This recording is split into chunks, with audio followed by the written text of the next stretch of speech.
Hello everyone, my name is Whitney from Thrifty Whitney and welcome to this month's edition of Shop Talk, which is a series of Instagram Lives dedicated to helping vintage sellers get started and to thrive selling online.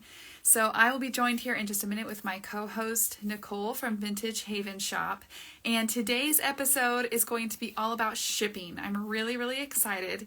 If you can't make it for the entire episode, we will post a replay on my YouTube channel, and we're trying out something new. We'll see if this works. If you guys comment YouTube, all one phrase together, YouTube, one word, it should send you a DM with a link to my YouTube channel. So if you just comment YouTube and let me see if that works, I'm going to create a little pin here with a reminder so that you guys can have that. And if you are watching the replay on YouTube, thank you so much for watching. You guys can drop comments down below. Let me know what you loved, what other questions you had, and we will get started as soon as Nicole pops on here. Link. And tell me where you guys are watching from. And we'll see if it gets sent. This is something, like I said, this is a new thing with the YouTube. Channel in your DMs. All right. So just as a reminder, this is just okay, got it. Yay, it works. Love technology. So this is a completely, there's Nicole. Oh, we got someone from Olathe. Awesome. Okay, awesome. This will be great. That way you guys can have like the link already sent to your DMs, and that way you can have it if you have to leave and come back. Hello, Nicole.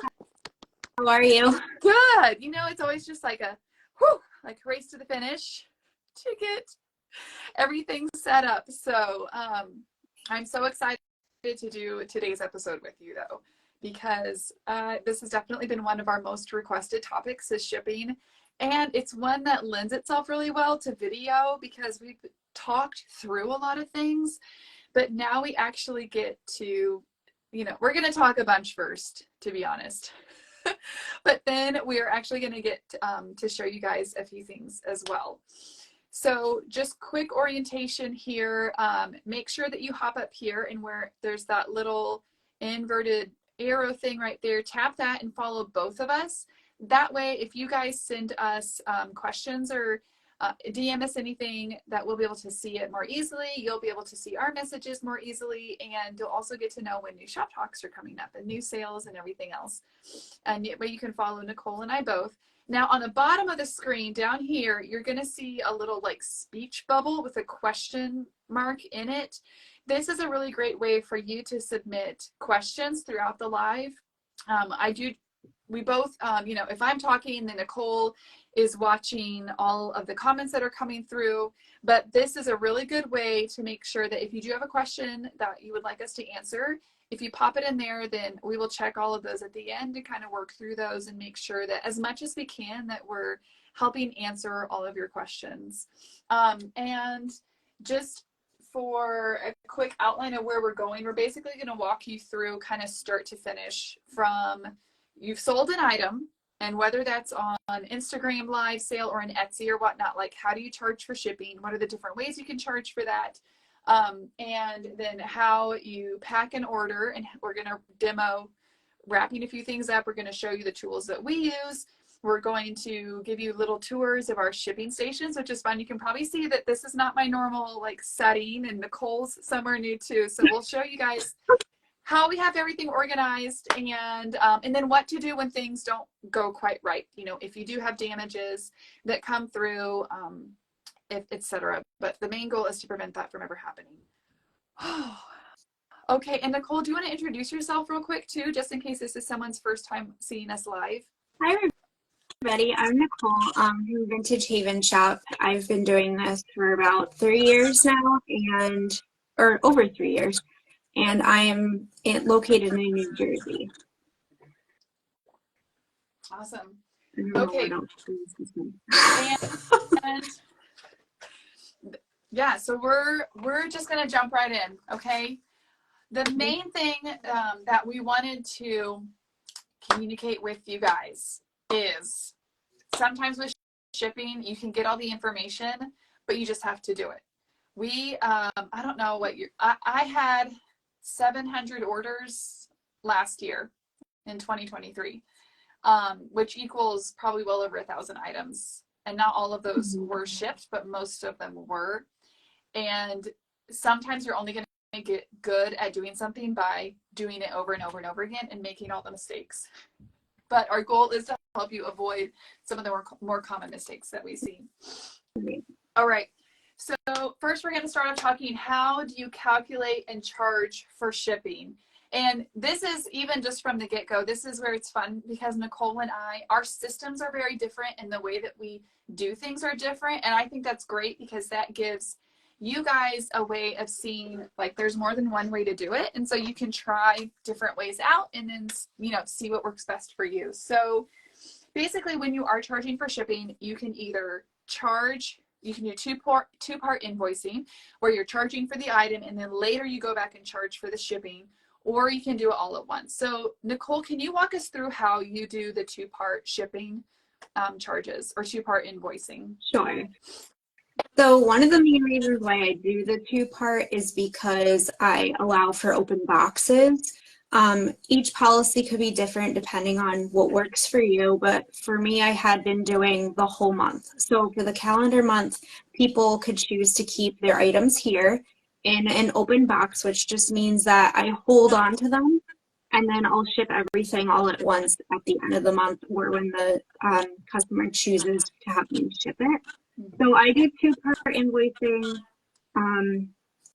in order to hold the items for them. Like if there are backups, it kind of just ensures that that person is going to follow through with their purchase of the item. So I'll invoice for just the item total as the month progresses. And then at the end, if they choose to add like more items to their box, then I'll just tack on shipping. Otherwise, I'll charge just the shipping cost at the end. And that is what I calculate as shipping. I don't pad that at all. It's whatever USPS or UPS says. If it's like $6.94, it's $6.94. So that's how I do it. Mm-hmm. And for me, so I also do open boxes, but how I do it is just I charge for shipping with each additional item. So if I do an Instagram live sale, then I go ahead, and again, I'm on Shopify, which we'll talk a little bit about the differences, but because all my invoicing is through my website platform and Shopify calculates shipping automatically for me, all I have to have is the dimensional weight of the item, which we will explain later. All I need is their email address. And then if that person buys an item and it's like $10 shipping, they pay the shipping, they pay for the item, I hold it. And then if next week they buy another item, I have just gotten to where, again, once you do this a lot, you kind of get to a point where you know, okay, this item is only 6 ounces. Like it's honestly not going to charge anymore. I don't need a bigger box. Or, oh, this item now it's moving from a 10-inch box to a 15-inch box. And so that gives me an easy way to recalculate the shipping. And then I just manually say it's an extra $5 or an extra $6 or whatnot. And the reason that I have the customers pay for the shipping as they purchase the items is that way when I get to the end of the month, all I have to do is tell them, hey, your box is going out the end of this week. And then I'm not waiting for them to pay for items. Occasionally, with the way I do shipping, which I guess we can kind of talk about, actually, we're going to talk about kind of the pros and cons of both of these methods here in a minute. So the other thing that we also have is padding. I hate to use the word pad because that kind of has a negative connotation, but there is generally a $1 handling fee that goes into my shipping charges that's automatically set up. That is to cover all the packing supplies that, all the packing supplies. Occasionally, if I'm purchasing insurance on more higher value items. Do you have like handling charges that you add on to your items, or do you just kind of add that into the product price itself? It's kind of added into the product price. Yeah. But Okay. I think that's good to consider that because once you start, like if you haven't started yet, you're going to look, and especially if you're purchasing all of your shipping supplies, Mm-hmm. you're going to realize how expensive everything is, like once you tally it all up. So $1 really helps contribute. So like if you wanted to do something similar to what Whitney does, it's probably suggested. Okay. Okay. Sorry. Side note. I'm in the basement. I'm right next to the furnace. Can you hear it? If it gets really loud and really like, there's nothing I can do about it because this is where. Okay. Let No, me know I if it can't gets hear it. really noisy because it's going to get a little bit louder and then anyway, it might come in and out. So hopefully you guys, it's not a huge problem. I was actually going to look. I was like, I should look and see how much I spent on like shipping supplies last year. That would be an interesting note. Oh, So where are we actually getting? Cannot hear the okay. Well, now it's kicked up a notch, but Nicole is cutting out. There are oh. certain things, unfortunately, with Instagram that we can't like control, and some of that is the quality of the streaming. So what I've noticed is when I talk, I don't know if it's because I'm hearing myself on your side, there's a lot of like reverb. Okay. So maybe that's helping Actually, with the cutting out. my headphones are dead, so let me try. Okay, sorry guys. Little tech. We had to pause for some technical. Um, let's see if I get it on headphones. If it'll that might also help with. Can you hear me? Okay. Yeah. Okay, great. Thank you guys for. I just wasn't sure if it was me or not. But like I was hearing myself like back, like the feedback or Yes. whatever that's called with audio. I was getting that. So maybe that's why I was like cutting out a little Okay, bit. I bet so. Kind of like, yeah, when you're FaceTiming someone, sometimes it happens. Okay, so where are we, if we are doing the one part invoicing, or even like someone asks for a shipping estimate, where are we getting those numbers from? The easiest way, rewind. The most accurate way I find is to get their shipping address, go into Pirate Ship, and then enter the shipping information. And then even if you haven't packed up the item, if you know it's going to fit in a 12 by 12 by 12 inch box, we're going to talk about boxes later. Okay, so don't worry. Then you can use that. Now the reason on Pirate Ship, there's an option where you can look up rates. It's called rates. Rates. Rewind. If you guys don't know what Pirate Ship is, it's this amazing. I shouldn't assume everyone knows. This is I have found it to be the best way to ship for my business. All of my shipping goes through Pirate Ship. Everything that's from my website, Instagram Lives, Etsy, almost all my Etsy labels, everything goes through Pirate Ship because I have it all integrated with all my systems, and it makes it easier for accounting because every single Pirate Ship transaction on my bank statements, I know that that's a shipping charge. Whereas if you purchase it through, like, for example, Etsy deducts it from your balance, so you never see that expense. It's just if I want to know how much I'm spending on stuff, and that is really the best way. And Pirate Ship is just their interface, the way that their website is set up is so slick. I can use international shipping. I can do a simple export. You can sign up to do simple export rates for international shipping, which means if it's under 4 pounds, you charge a flat fee. It's like $35 to Australia and even less. It's something you have to email them to ask to sign up for, but it's just fabulous, and it does not charge you don't have to pay anything extra, and all of the rates are discounted off retail. So, all right, that's my spiel about Pirate Ship. Yeah, it's a free shipping software basically. And the best part I think about it is, other than the discounts, which are really steep, the best part for me is if you input someone, they're automatically saved into like your address book.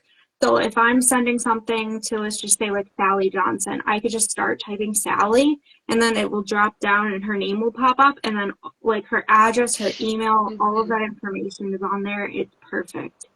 Yep. Yeah. It saves you.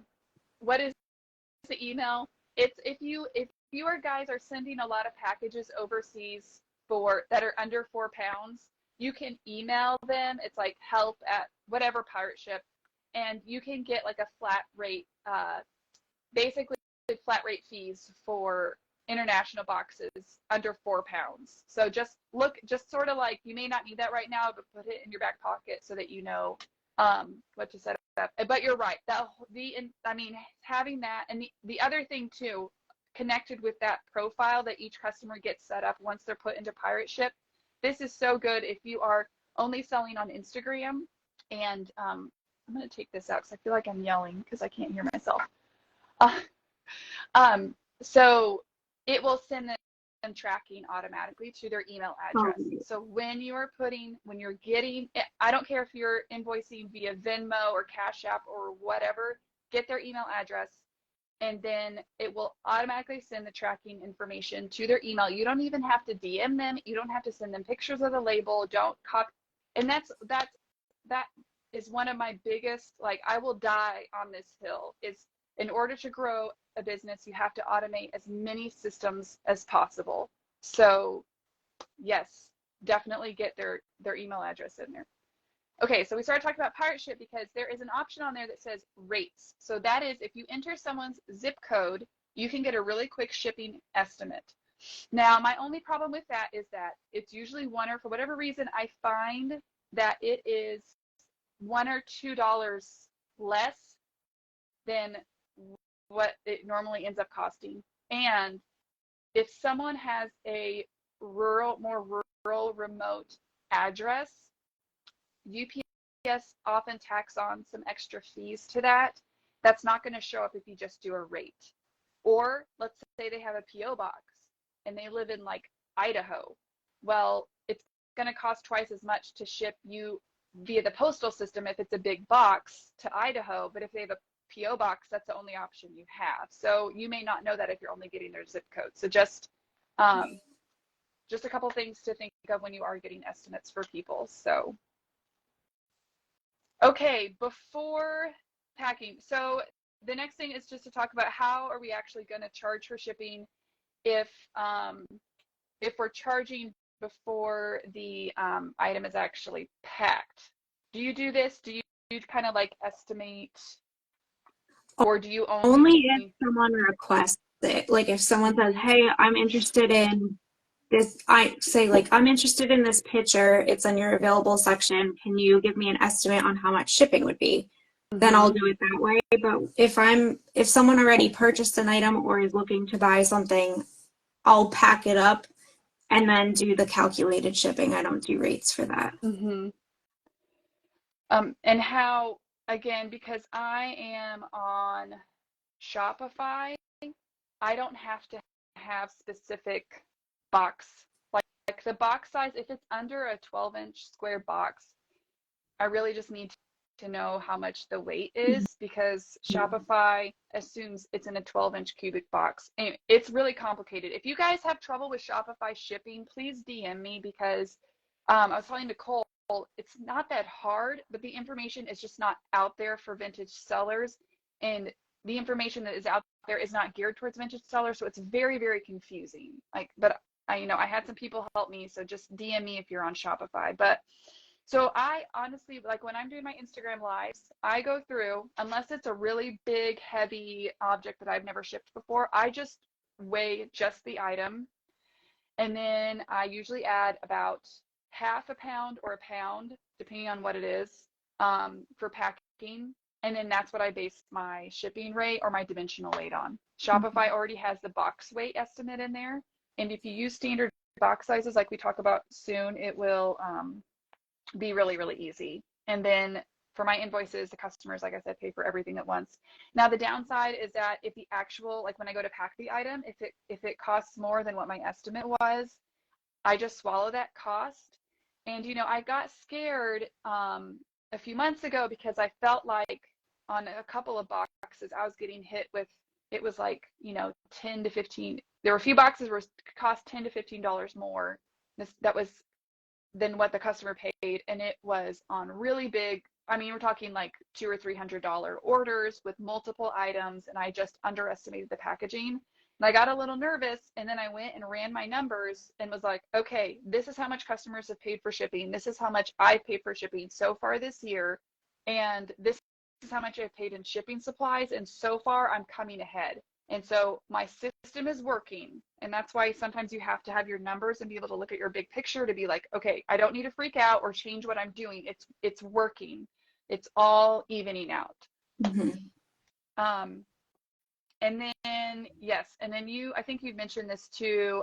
So if a customer has not, let's say the customer paid for the item, and then you go and you've packed it up, what's your process after you've packed that up for invoicing for that shipping amount? I don't know. Like you just tell them, hey, this is how much shipping is. Oh, and they yeah. pay it like it's a whole separate charge. It's a separate charge, yeah. And then have you had any, like what's your attrition rate as far as people not paying shipping if they pay for the items? I've never had someone, well, I don't want to say never, but because my policy changed a little bit, so I've been doing this for about 3 years. So in the beginning it was a little rockier, but I feel like now, because so many people are like familiar with how shipping fees are, that I haven't had any issues, like knock on wood. Yeah.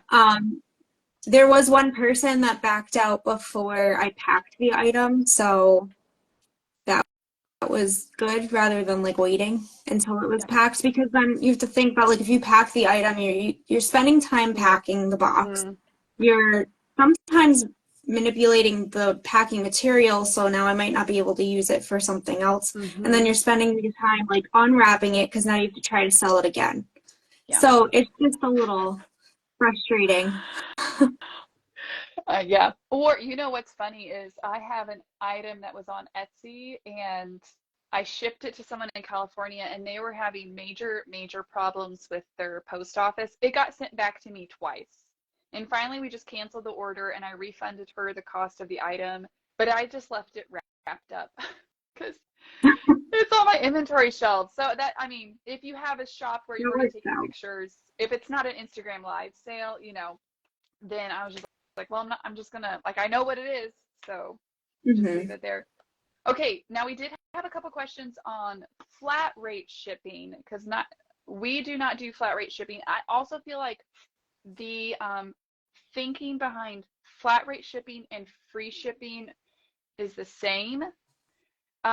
So you may have seen some of this. There's some websites and sellers who decided, hey, I'm going to just charge $7.99 shipping or $10 shipping, or they pick a number.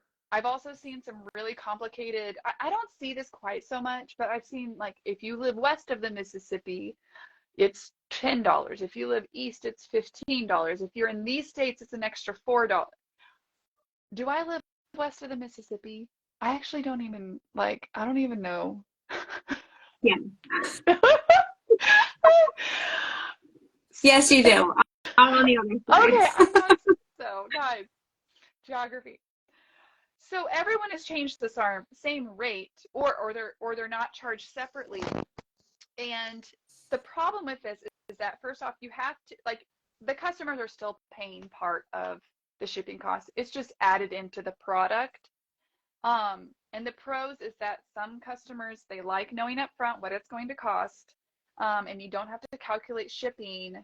But some of the cons is that you can really easily lose money, especially if you're in New Jersey, and if you get hit with an order from California, then it is, it is what it is. And then nearby customers are penalized and have to pay more for the item. Have you ever done flat rate or free shipping? I did flat rate when I had a shop on Vintage Keepers, their website. I did like a $10 flat rate shipping fee, but I padded the item's price a little bit. So, and I only did it on certain like sized items, which I wasn't going to do it on like a big basin pitcher, because like $10, then I'd have to add like probably $15 onto the item cost. Yeah. Which, like Whitney said, it's not fair to someone who's local. So I could have shipped, like, for instance, like a box, a standard, just like a 12 by 12 by 12 box that is about 4 pounds or less. If I ship it like to a nearby Mm-hmm. state, it's probably gonna be like $8. If I ship that same box to the West Coast, it's going to be $16 to $20, depending on where they are. So that's an extra like $12. Now who's paying for that? So I don't want my local people or the people on my coast or even like in the middle of the country, they're gonna end up having to pay because I'm estimating it to go the furthest away from me. Yep. Or I have to eat that $12. And over the course of, like Whitney said, like 700 orders, that's a lot of money. It is. It is. And someone said they do free shipping in their Etsy shop on certain items. And so Etsy, there, it used to be that Etsy said, oh, if you offer free shipping, we prioritize your shop in search results. But I think there are a bajillion, there are so many factors that go into your search engine ranking on Etsy. I have never offered free shipping on my Etsy shop, and I feel like it has not hurt me at all. The only problem it gets is Etsy does a really bad, they don't use UPS for calculating rates, so sometimes their quotes are like astronomical. But I mean, that we can talk about that when we do our Etsy episode, but just some things to keep in mind. I did do, when I first started my website, I offered free shipping on orders over $100. And that I quickly was like, this is not working. Someone would order, I just remember I had one order and it was like this framed print under glass with a crock bowl. And then they threw in another small item to get the free shipping, which I totally would too, but it went to like a post office box in Idaho. And so I was just like, you know, it was just so, I had to send it in two boxes actually because of the dimensions and stuff, and so it made it really confusing for my customers. So it was just better to have it all calculated shipping. So, and then my local customers, I do have quite a few of those, and they can just pick up. Okay, I think we kind of talked about how we handle open boxes as far as shipping, and I did have a note here. If you're on Etsy or Shopify or eBay or Vintage Keepers, any platform where you're selling, shipping will be calculated automatically for the customer. And so when you go to set up your listings, you just need to make sure that the box dimensions and weight are correct when you're putting them in the listing, and what the entire package is going to weigh when you ship it, because that is what the customer is going to see and what they pay. Okay, now we get to do some like really fun show and tell. What supplies we use for packing. Okay, actually I pulled it up. This may scare some of you guys. I was gonna pull up and see how much I spent. Okay. Oh boy. Hold on. How much I spent on shipping supplies. Nope, hold on. Also, if you're wondering, guys, I am looking, I use Wave apps. I know I've mentioned this a lot before, but it's a free bookkeeping platform. It's like Quicken Books, but it's free, and it gives you really great reports and will really help with your business. Okay, so last year in 2023, I spent a total of, oh, this is a lot less than I thought, $1,425 on shipping supplies. I honestly thought it would be way more than that.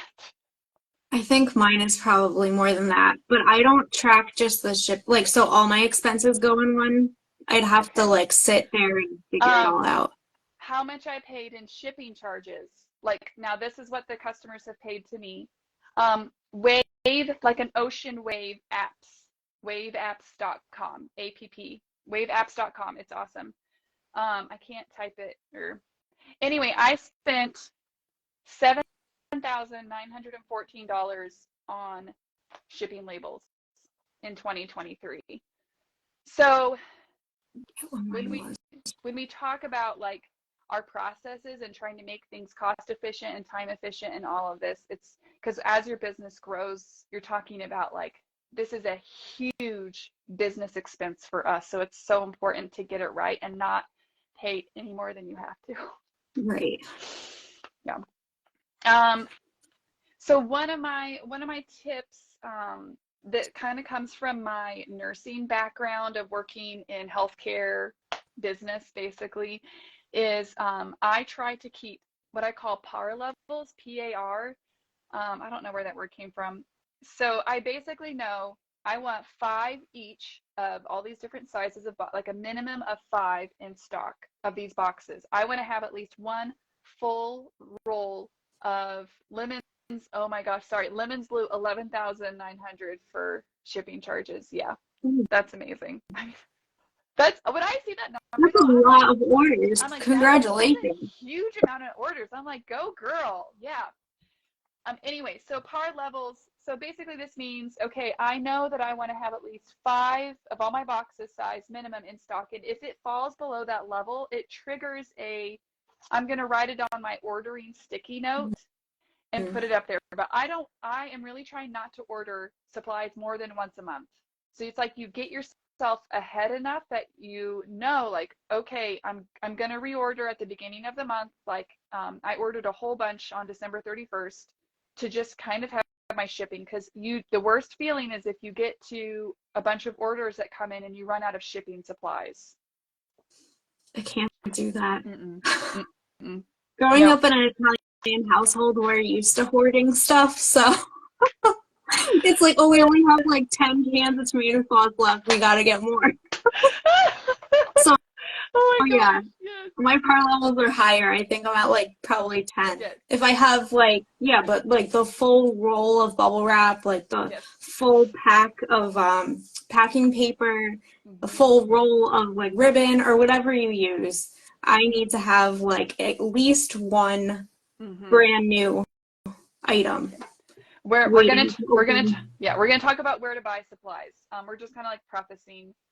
And one thing that we both talked about, when you're first starting out, it's awesome to save money as much as you can by using recycled boxes and shipping supplies. I saved so much money, and that allowed me to have the capital to invest in really good inventory.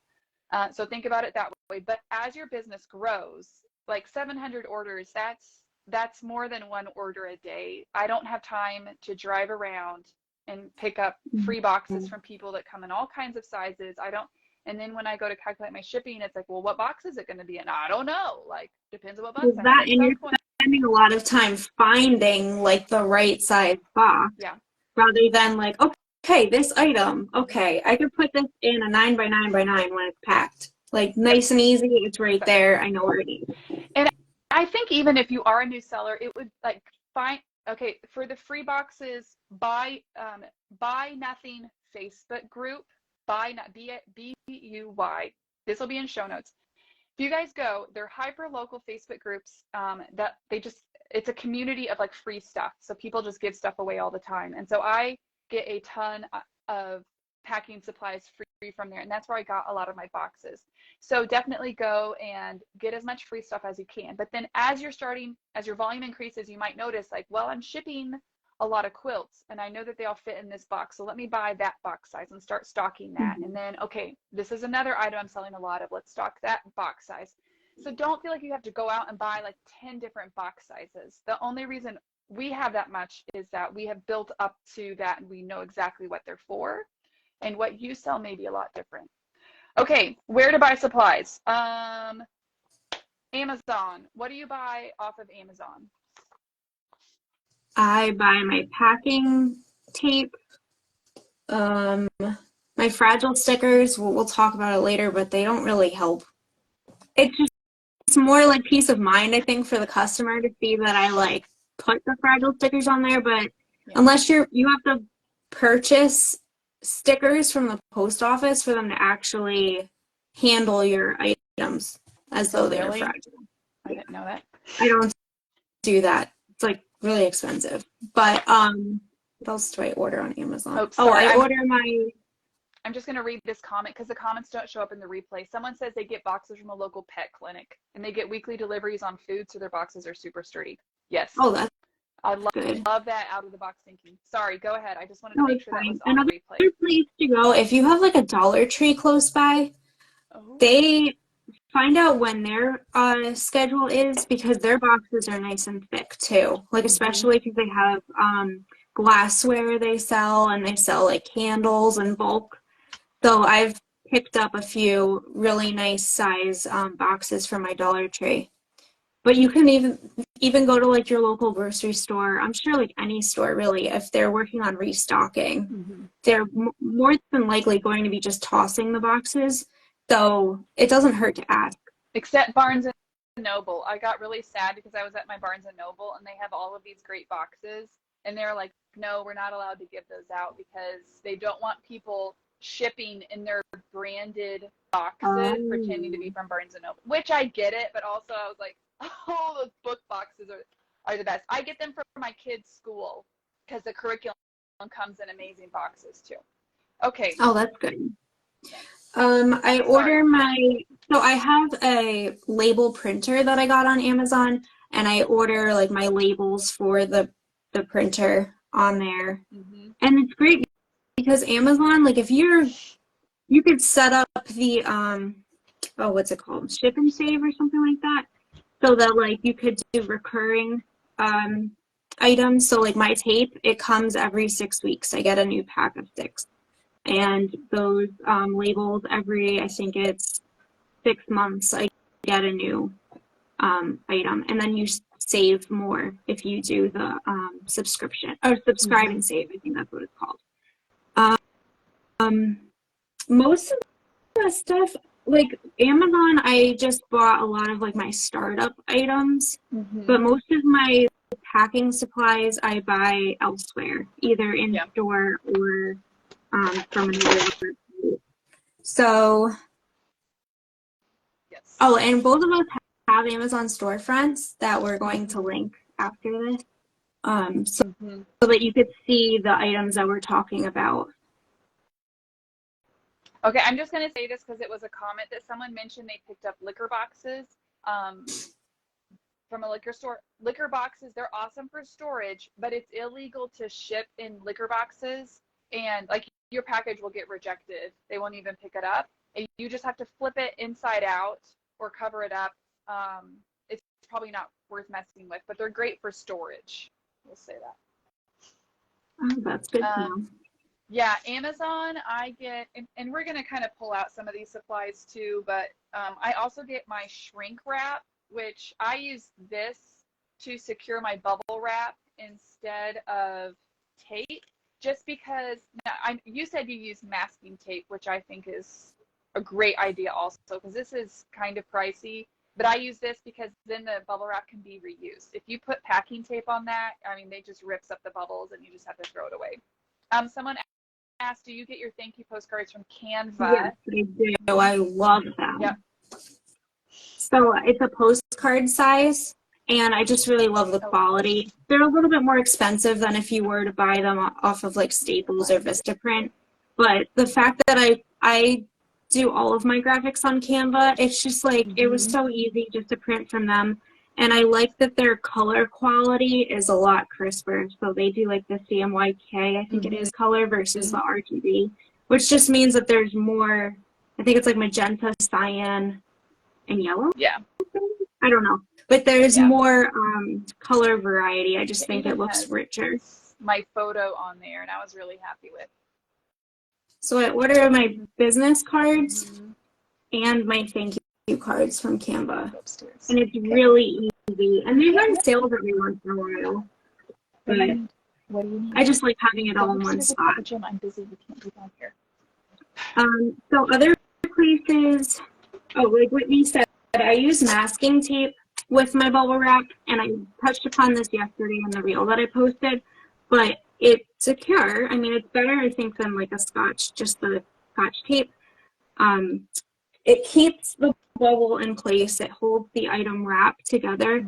You could see it, because clear tape on clear bubble, I'm sorry, I'm like the first person to get aggravated by things, and like the worst thing for me is to receive something really fragile and it's just wrapped in packing tape. And I'm spending so much time trying to not damage the item because I'm so frustrated that I can't like get it open. Yeah. Just use masking tape. It's so cheap too. It's like $3 a roll. Yeah. Yourself I probably need a favor and your customer. And then now we're going to name off a bunch of companies, but these will be in our show notes. So and I can even try typing them. You can type it in the comments.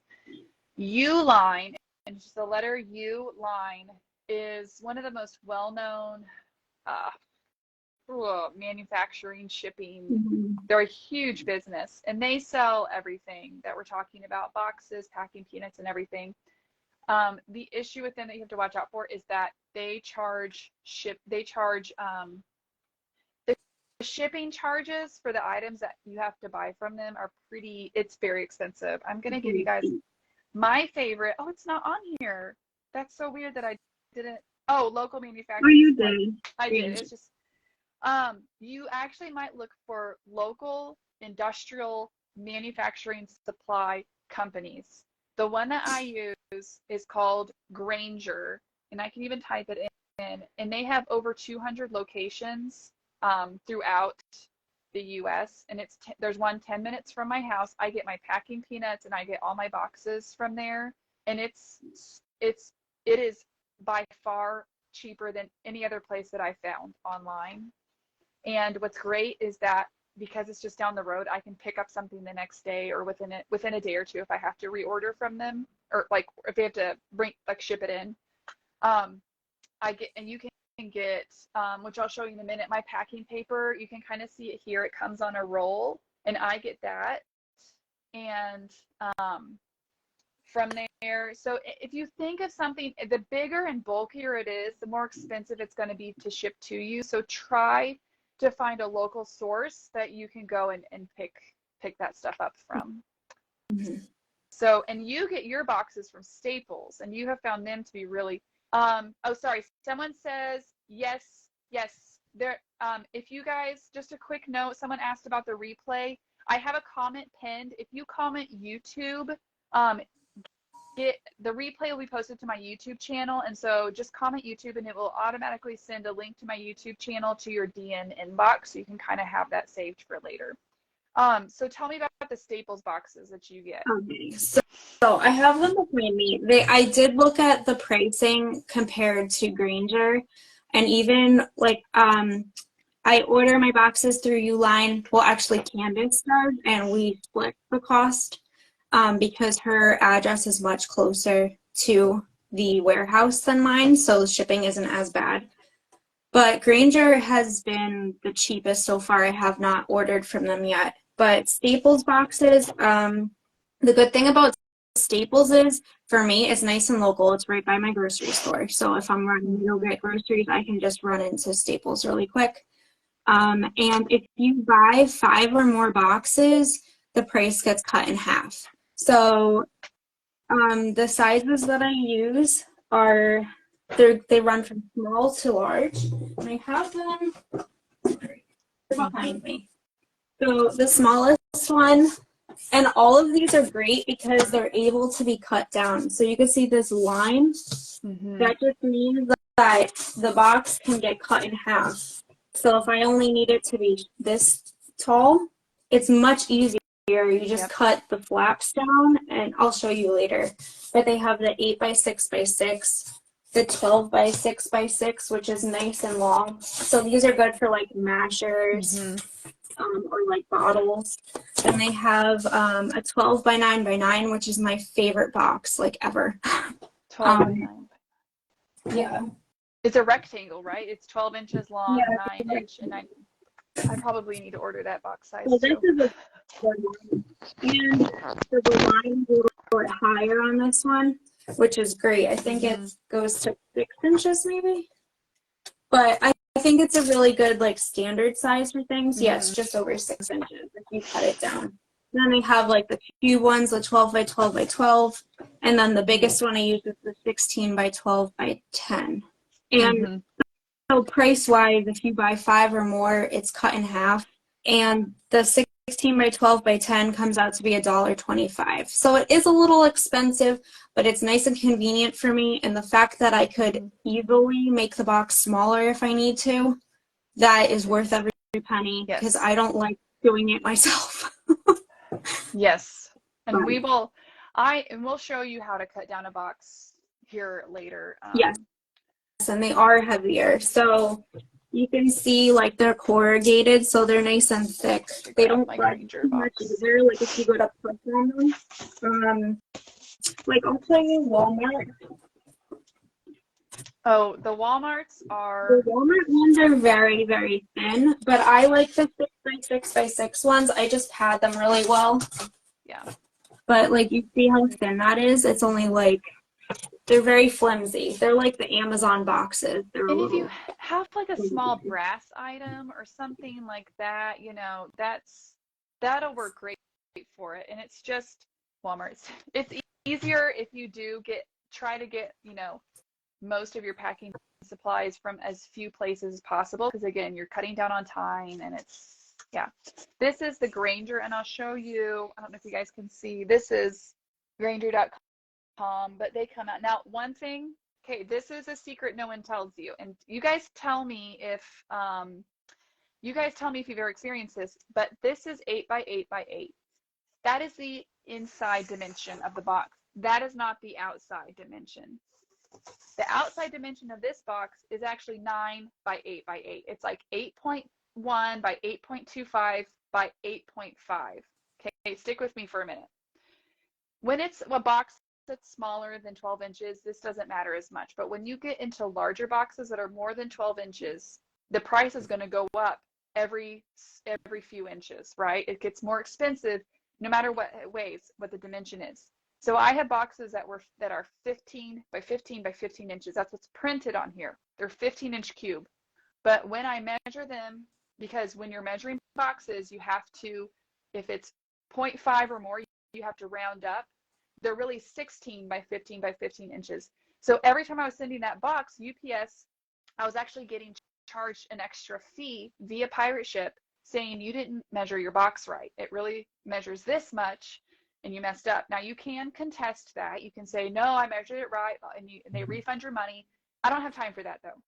I don't have time. So now all the calculations of what the customer pays is based on a 16 by 15 by 15 inch box, even though the box says it's only a 15-inch square box. So has that ever happened to you? Yeah, but then I've gotten hit because I measured it too big. You It's measured really easy to, like, so if it's 15.75 and I put 16, then they'll say, oh no, we actually measured it to 15.75. So I measure it to the nearest quarter inch. That's what pirate ship tells you to do. So if it's Okay, like thank 8 you. and an 8, I'll do 8 and a quarter. Yeah. But yeah, sometimes they do that. Like they just did it recently with me. It's really easy to dispute it takes like less than a minute to dispute it. But I mean, the recent one, they thought I shipped 2 boxes to the same person, like at the same time, and they measured the second box and told me that the one was the other one's dimensions, and it was like $4 of a fee. And I was like, oh no. And then Pirate Ship took care of it for me. And yeah, pirate ship, a refund from pirate ship or adding a little extra weight, but just try to be as accurate as possible. Try to be as accurate as possible, and then you're not having to mess with it at all. Yeah. Okay, bubble wrap. We both get our bubble wrap from American Bubble Boy.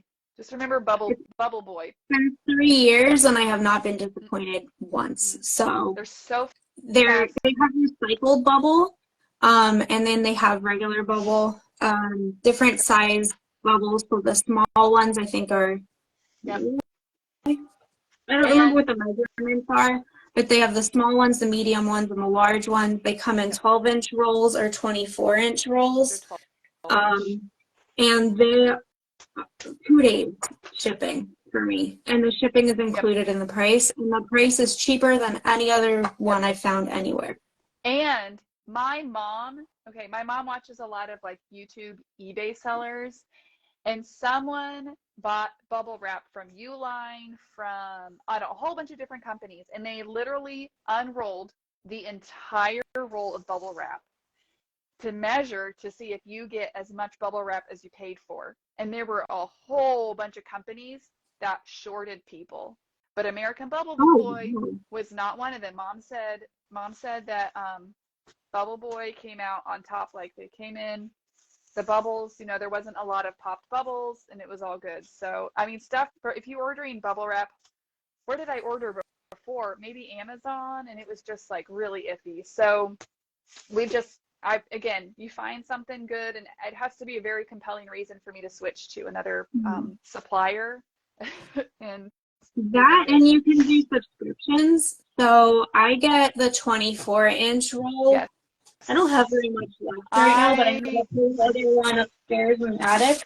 I I'm buy out. 2 packs of the 24-inch. I think they're 70 feet long, and it's like $45. And I get that shipped to me every other month. And then I Cheaper get than like, Walmart. Sorry. yeah, Yes, it's much, awesome. yes, and much better quality. Yeah, this is the medium bubble here, not the, I don't do the large, I just do small and medium. And then just as a note, you can get free, am I in a garage? I'm going to show you guys my setup. I'm in my basement. This is my shipping station down here, so I'll show you soon, but you can get free priority boxes from the postal service, but you can only use them for a priority. You can't use them to ship with UPS or anyone else, even if you flip them inside out. And I rarely send priority mail now because USPS Ground Advantage has insurance added into it, and it's been like the cheapest, best way to ship stuff because my postal lady, we have an awesome local postal worker, and she picks up from my house. So I don't have to go to the post office. Amazing. All right, so what other supplies? Okay, we kind of talked about what to buy. So we have a whole bunch of standard box sizes. I think it'd be easier for you guys to look at the show notes to see what those numbers are. We've kind of shown you some. Okay, okay, should we do tours of our space and walk through our supplies? Would that be the easiest? Or I can do a tour of my space. Like, I don't really have, I have stuff like here that I could show. Okay. So I just recently used this little caddy for my shipping stuff. And it's nice because you could bring it like wherever you're packing, or you can move it out. So what are we doing? Oh, the digital scale. So I have this because I don't have a nice setup like Whitney. I do everything in this room. So like it holds my inventory, other stuff, like everything. So like my packing station isn't really a station. It's kind of scattered all over the place. So digital scales are great. This is the one I use. It's in my Amazon profile. I think it was $20. Yeah. Nice, and I have the exact same. maximum 50 pounds. Like I don't need anything more than that. This did the trick, and it takes batteries, I think. I don't know. I have not had to do anything with it. It's been over 3 years. And I have still working. 2. So I have one in my basement for my shipping, and then I have one upstairs in my office, because in the office where I do my Instagram live sales and I take pictures and list items, everything, I also have a piece up there so I can weigh items as I am listing them and have that information too. So, okay. Label printer. Okay, you guys are on a tripod, so I'm going to see if I can move. I don't want to take it off the tripod.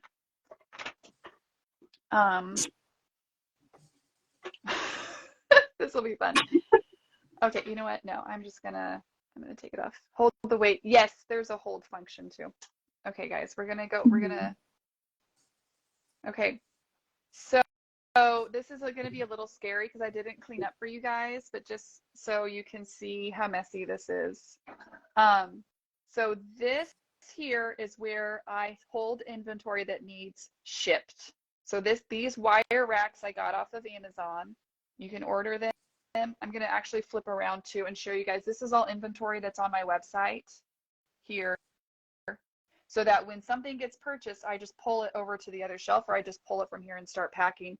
And every item has a SKU number on a piece of masking tape. And these are all racks I got off of Amazon. They were not cheap, but they're so worth it. Random cool thing you can pick up at a garage sale. This is a laundry cart.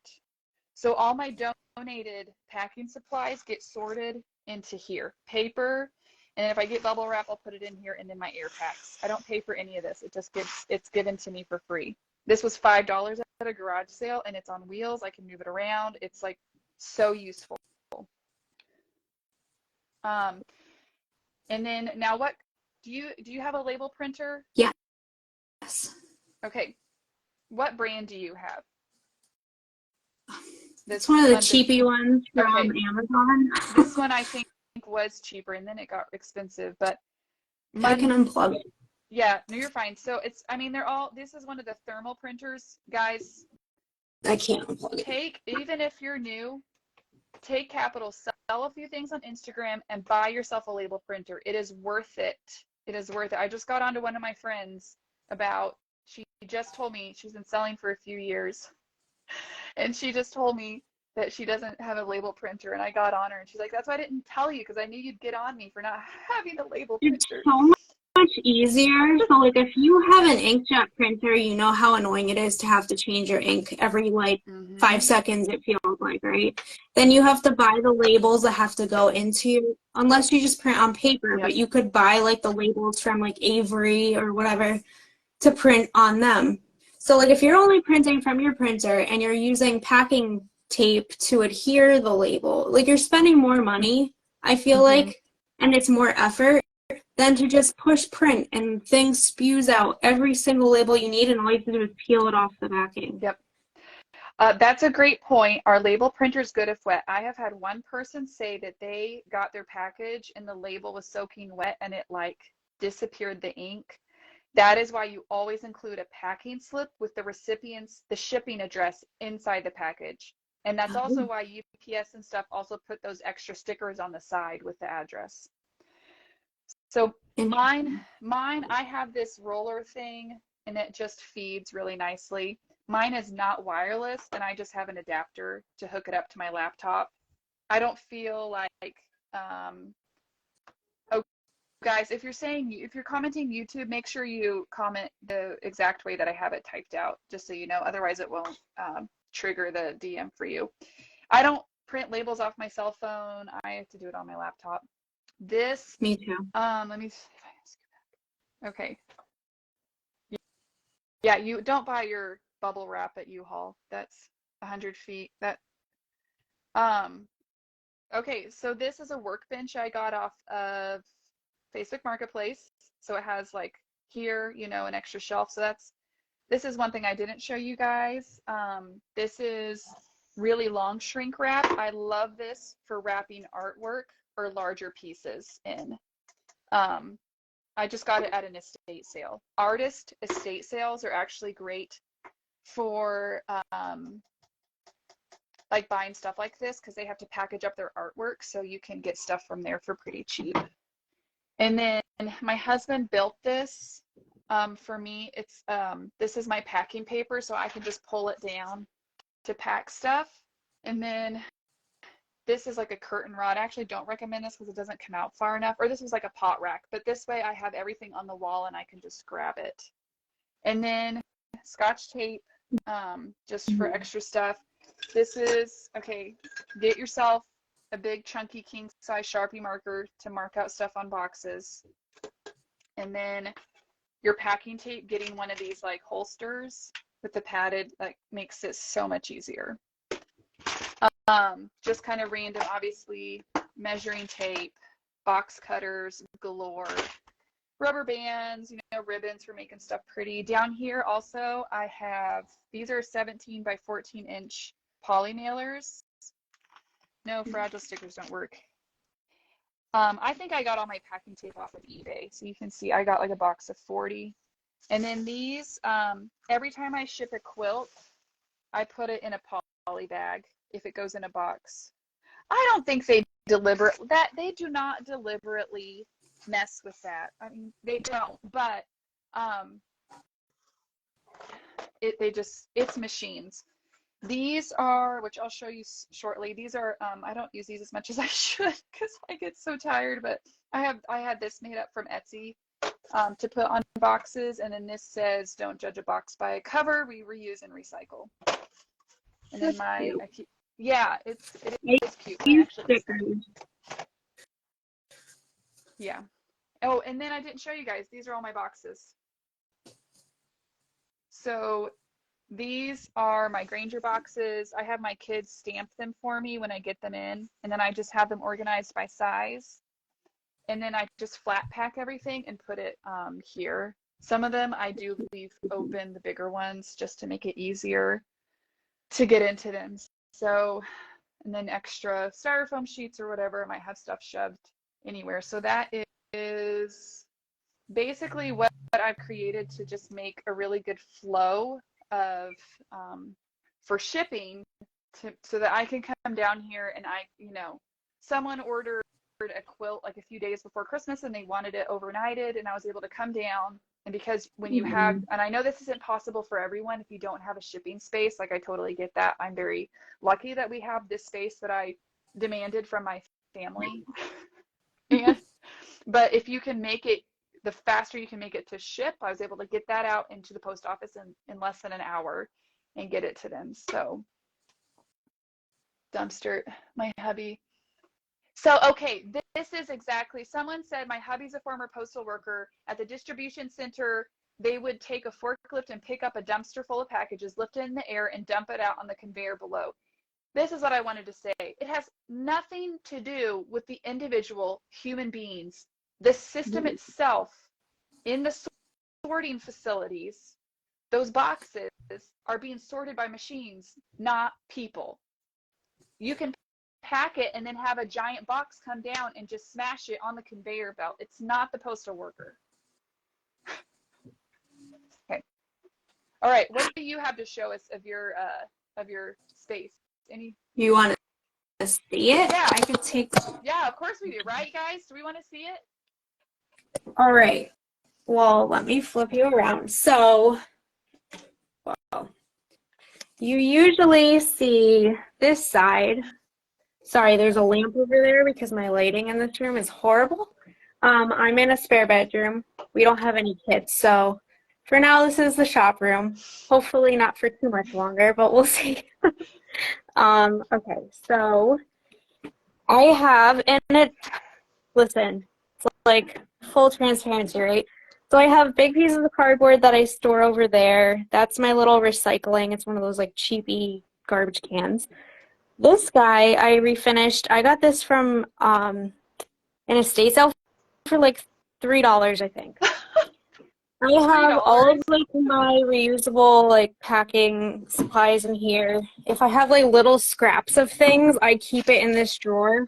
So like if I just need to like put some padding into like say like this piece, right? I like shove some paper in there just to like keep it secure. What else do I have in here? The mess. I didn't organize this too much. These are all like my envelopes, recycled envelopes that I have. And then the packing pillows or whatever they're called. I get all of these from like Amazon boxes or from locals that save them for me. So I have all of like my packing supplies in there. And then these are like my standard boxes. This is just something, I don't know. I have boxes underneath it too. So I used to have a whole big plant on here and my husband was like, you need to like bare bones this. Yeah. So I have all of like my cube size boxes here or like the square sizes. So it's nice and easy for me to find. And like these are the U-line boxes. So this is one of, if I can get it out, this is one of the ones that I like, 12 by 12 by 6. Because it's nice and shallow. So I have all of those back there. It just helps when you're trying to find a box to just grab it easily. And then these are like my Staples boxes mixed in with the U-line boxes that are more like rectangular shaped. And then in the closet, which I recently overhauled just for this. No, I needed to do it anyway.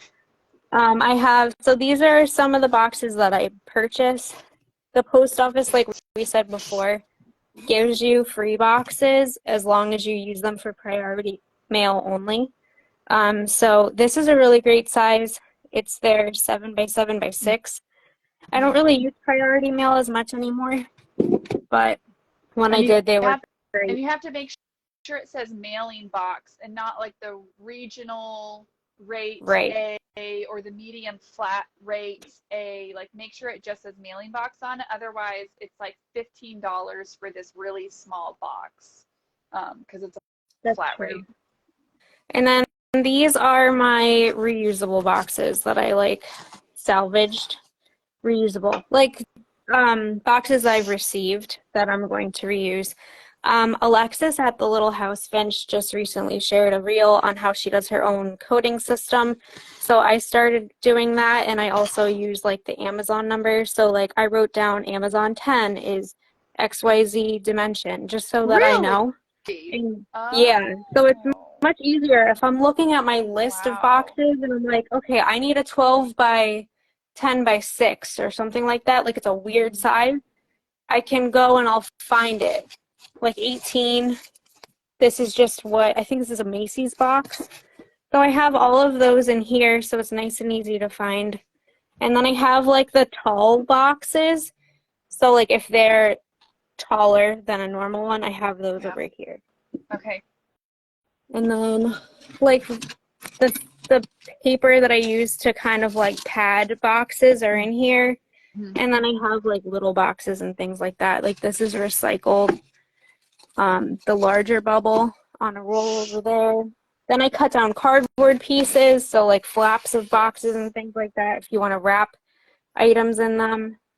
Then I have like the smaller ones that I wrap flower frogs in. My I love this one. I got it at like a garage sale for like $2. And what else? Oh, here I put some like scraps. So like if I have bubble wrap and it's just like a little piece, Yeah. I put them in here. I might need them for later. Yeah. It took a while. It took a while. Yeah. Um, then my husband from work, he sometimes gets these nice big foam pads, so I keep Ooh, them up there. those are And awesome. then these are like other like fillers for boxes that I receive. Hmm.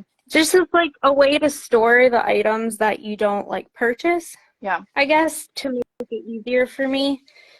And then I just have like the smaller boxes. I don't break these down because there's no point. Hmm. Um, these I get on Amazon. They're really great because they're tiny and they're not too flimsy. So like if somebody just orders like an inkwell or like something Oh, small, yes. I I can always throw them in struggle this with that. box. That is the one thing I'm constantly asking for free from people is like the really small boxes. People Yeah. always want to give me, they're like, I have a big box. I'm like, I don't want your big box. I need the little tiny boxes. Now, sometimes I forgot I need to order more of these. Someone gave me a bunch of these, but sometimes if it's something that's not super fragile, uh, I mean, I may have even wrapped a butter pat in a bunch of bubble wrap and then cardboarded it and then shoved it in this. So I use these little bubble mailers a lot.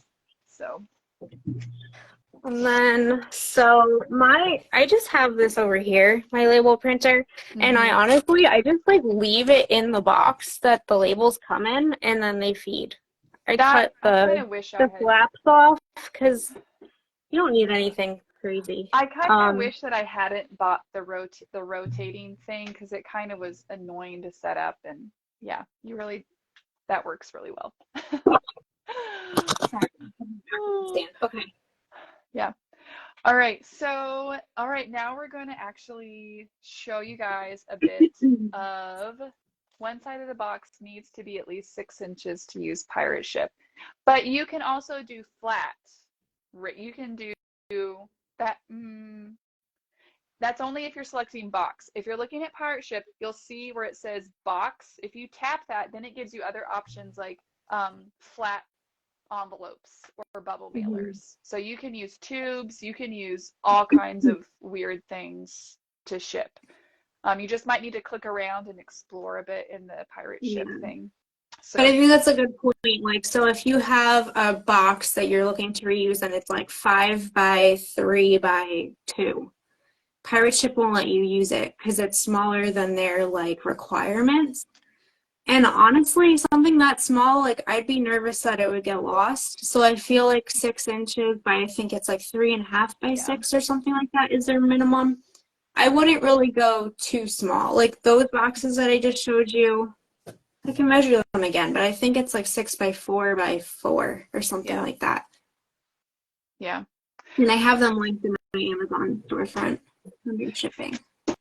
Okay, okay. So now we're going to demo a little bit of what our process looks like from start to finish with packing.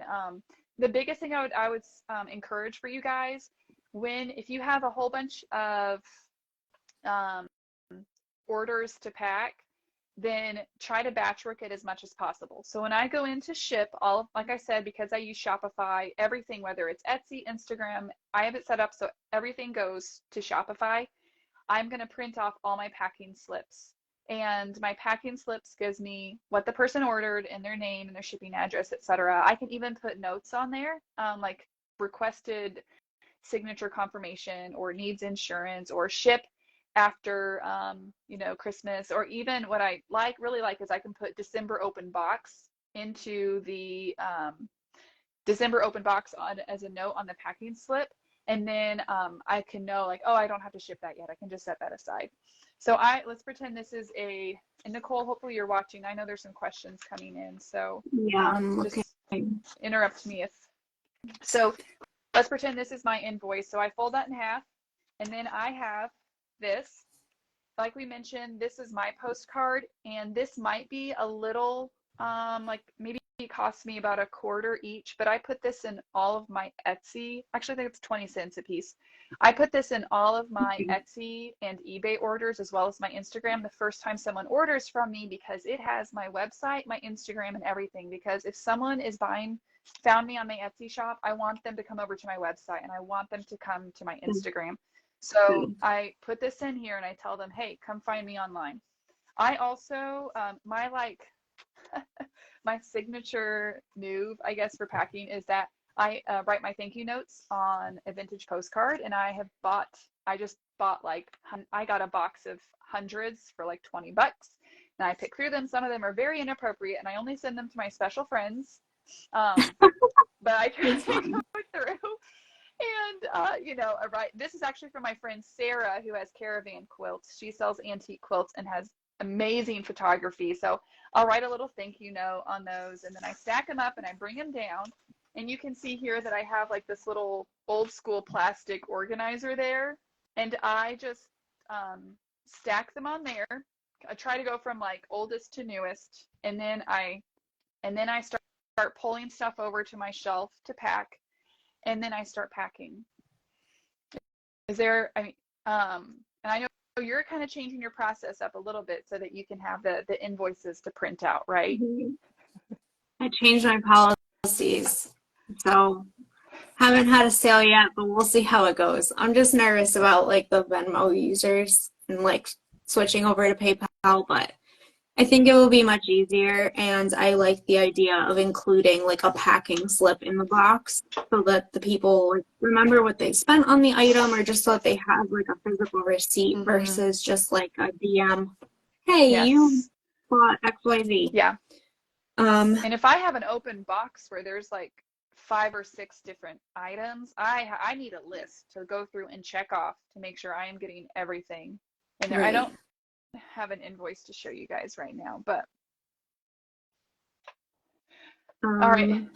And then what are your thoughts But on yeah, using? batch work is definitely better. So Okay, so sorry, I am going to answer this really quick. A question came in on my question box. What are your thoughts on using shredded paper as packing material, office print, newsprint, etc.? It is so heavy, it settles, and it's going to like triple your shipping weight. And it makes a huge mess. Customers do not like it. I have never used it, but I'm on some Facebook groups with Etsy sellers, and like someone was like, oh, I started using shredded newspaper, and it's messy, and then it just compacts, and you have to use so much to fill the box that it's really not protecting your item, or you're paying way more in shipping costs than you need to. Yeah. I'm just thinking about the person opening the box. So I've received a package where it was like newspaper, I think, like shredded, like into little confetti all over the place. It's worse than peanuts. Like the people that don't like packing peanuts because of the static, like that order, I was just like, I opened it in a bigger box because I didn't want to leave a little piece of the paper all over everything. Oh no, I didn't like it very much at all.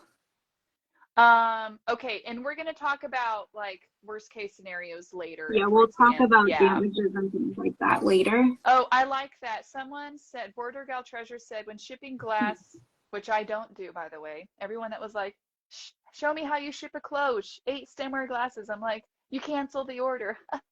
Just kidding. I just don't. I hate glass. Anyway, allow 24 hours before opening if it's in really, really cold weather, because if you get a package just in a truck that's below freezing for a couple days and you bring it inside and you open it right away, the glass shatters from the temperature change. So if you ship glass a lot, that's a great practice to do to make sure that your customers know, do not unwrap it. Okay. Oh, wow. Yeah, that's something that I've seen. Again, I just don't do glassware, so I don't really. Okay, I'm gonna show you guys. Hold on. Okay, rewind. Let me look at this.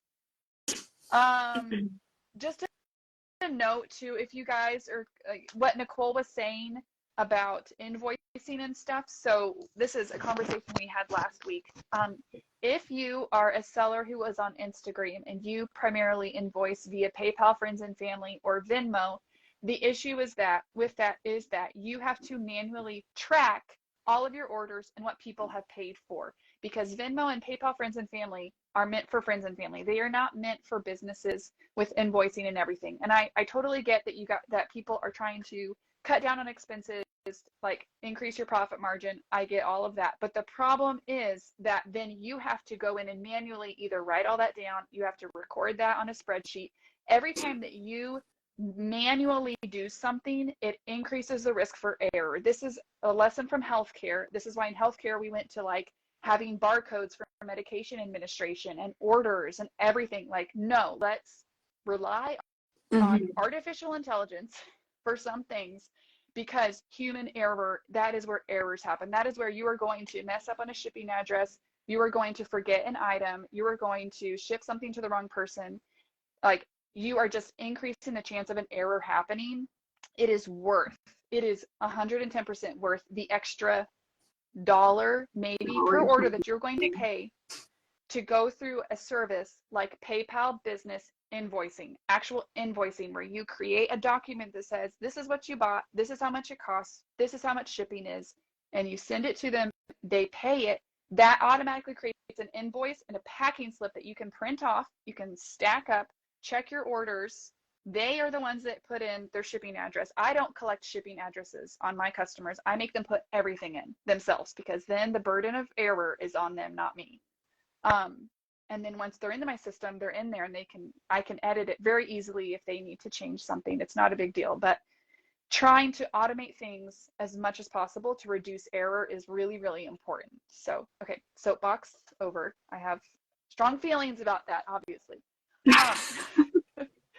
So anyway, okay, basic packing principles. These are just things, that are true no matter what you're packing. Fill every cavity. Okay, let me grab, do you have a mug? Just so I can show exactly what I mean. I have this. So, there we go. Where is it? Well, no, I was going to use that. I was going to show this for when I pack it. But, so this is a great time to reuse, the holidays just came. Don't throw away tissue paper. Because it's just going to get crumpled up anyway, right? Yep. So you stuff it. You want to make sure that it's all stuffed, not too tight, but enough to help provide some stability to the inside. Yep. And then I'll also stuff the handle. So you don't want to overstuff it. Can just make it smaller. Just to like help secure that guy in its place before you go and wrap it in bubble. Mm-hmm. So you could use leftover packing paper, or you could use tissue paper for this. And I do it for everything. So like these guys, I sell a lot of the jam jars from England. Same thing. This piece isn't big enough, but like you understand. Like I try to like pack it, but like tightly in stoneware. Mm-hmm. This guy I'll be packing later, but I fill in like the whole of the handles, and then I'll also fill in like this part to like make this somewhat flush. I even put like air packs inside some of those too, which is just adding cushion. Yeah, it's pool noodles for glass items. That's a good point. Really I've heard that. I've never had to use that before. Yes. Someone says, be careful with tape. Don't put tape on items. Have received 3 items from other shops damaged by tape. I don't ever put tape directly on an item. I would wrap I've even seen people wrap stuff in plastic wrap before the wrapping stuff. You can also do paper. I think the plastic wrap is actually a good idea. I just got a shipment from England, and it was some stoneware pieces, and she had just cut up like it was like a pizza box, so not even the corrugated cardboard, but just wrapped that in cardboard and then put bubble wrap on the outside of that, and everything was fine. Oh wow. So I save all my cardboard scraps, because if you have something that's like a cylinder, like I have this awesome Dundee crock with a paper lid on it. I mean, I might put 1 or 2 layers of bubble wrap. You can put inside or outside, so wrap this up with bubble wrap a little bit, but then, this is where it's going to be hard. I just roll it up like that. I might cut this part off, and then I tape that sucker right there. If I'm really concerned about damage, I've actually sometimes put like I've taped one of these air packs on there, sold Dundee. It's available in my website. Just visit at thrifty-whitney.com. Search Dundee. It's pretty amazing. It's so funny. So this is great for glassware. I do this a lot with glassware because you just have to use so much bubble wrap to really provide stability. And this is even double corrugated, this scrap is. So we do that a lot. And if all fails, we double box fragile. So someone was asking about really fragile glass stuff. Or even, if I'm packing, like this week I had someone order an ironstone tureen that was kind of big and heavy, and then also a matching sugar bowl, which was smaller and a little bit more delicate. I went ahead and stuck that. I did bubble wrap everywhere, stuffed it, etc., and then I put that inside a smaller box to the side, because the problem is if that box gets compacted, it probably is going to break that sugar bowl. I still feel a little nervous about the tureen, but anyways, I think it's packed. Everything's packed well enough. But double boxing, if in doubt, it's really worth it. Or even just wrapping in cardboard, which I'll show you guys when I pack these plates. Yeah, I think that helps too. Like Whitney said, if you have multiple items per order, so like because the holidays just happened, I had somebody order individual like shiny bright ornaments, and then they also ordered, so say like something like this. Like you don't want this in the same box as a delicate glass ornament. So I packed the ornaments and padded in a smaller box, and then I padded around that box, and then I packed this separately and stuck it next to it. So like adding a box within a box is sometimes necessary. Or even for like small items, especially if like you have something really tiny, like inkwells, let's just say. I ship a lot of inkwells. And then if they have like, if the box is this big, you don't want that little baby inkwell that's only like this big when it's packed to be left behind, and people think that it's just like the stuffing in the box, that item is like not still down there. So I might put that in something a little bit bigger just to like Or like Yep. Whitney was saying, if you have an invoice, then people as they unpack can just verify that they have all of the items Yep. unwrapped and that it's not like tucked away in like your packing of the Yes. box. Oh, that's such a good point. Don't overuse bubble wrap, but don't skip it either. I've gotten, which it got here safely. So it's like, you know what? I'd rather err on this side of caution. But someone sent me an ironstone compote, and I swear there was an entire roll of bubble wrap on that thing. Like there was and I just felt bad for the seller because I'm like, this has got to be this cost you like $8 in packing supplies. Whereas sometimes what you can do is, especially if you have an object that is like a compote, right? It's like this. It's a really awkward shape. Or even sometimes the basin pitchers will be like this. I will actually go through and pad all of those curves with paper, with like real sturdy packing paper, Mm-hmm. to get it a little more cubic. And then I'll go ahead and wrap it. And this is why I use the larger size bubble wrap, because it takes less bubble wrap to get a good cushion. If you're using a small bubble wrap on a large item, you have to use a ton. So using the larger bubble size just gives you the cushion that you need. Mm-hmm. So So that's a good a couple tips that came through. If I have mm-hmm. multiple items in a box, I'll label with a marker, 1 of 3, 2 of 3, etc. And then with small items, I like to just tie some twine around it so people know it's an item. Yeah. So my items, I pack them in bubble and then I put like packing paper around them and then I'll put like a ribbon or a twine around that. Let's go. And my ribbon is like a green color, the sage. So like this stands out Mm-hmm. against all the white and beige in the box. So I hope that nobody like has their items lost in the packing abyss of the box. Yes, that's a great point. Um, okay, batch work your shipping. So I guess we mentioned this, but like try when you're doing it, like I print off all my invoices and write all my thank you notes at one time. And some days that may be all I do. Like I don't have time to pack until the next day, but at least I get all that done and it's all ready for me. And then I do it a little differently than Nicole, because I do one order at a time where I'll pack all the items, get them in the box, seal up the box, measure and weigh it, and then I set it aside. And I don't buy my labels until I've worked through all of the orders. But I think you split it up a little bit more. So if I have the space, and right now I do, but sometimes it's just chaotic in here because I have like items set aside for an upcoming sale or things like taking up the table. I will do something similar. So like I'll pack everything. Well, first I pack everything in bubbles. And then once like, so the one order, if the person, because most of my orders are multiple items. So if somebody ordered like 8 things, I'll wrap all of those 8 things first, and then I'll do the packing paper, and then I'll do the ribbons on all of them. I might just set it in a box and then figure it out later if I have other orders, and then I'll do the same thing and just keep doing that. And then I'm stuffing the boxes all at once. I'm packing all the boxes up all at once instead of like doing all the steps per each order. I think it works better for me that way.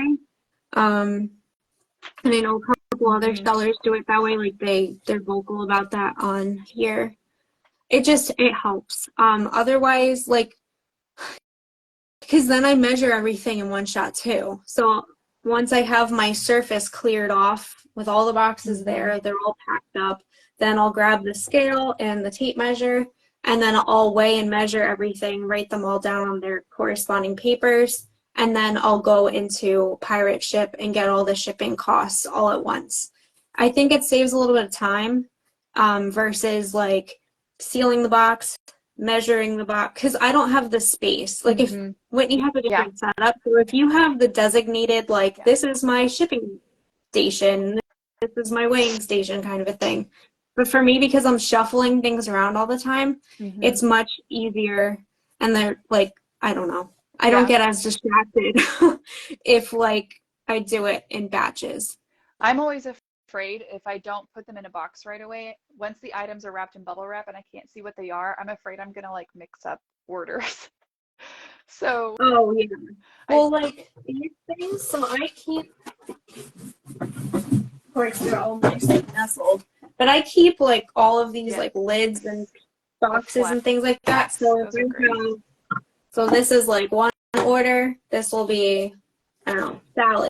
Yes. And then the next one will be like Okay. Megan and have this tray.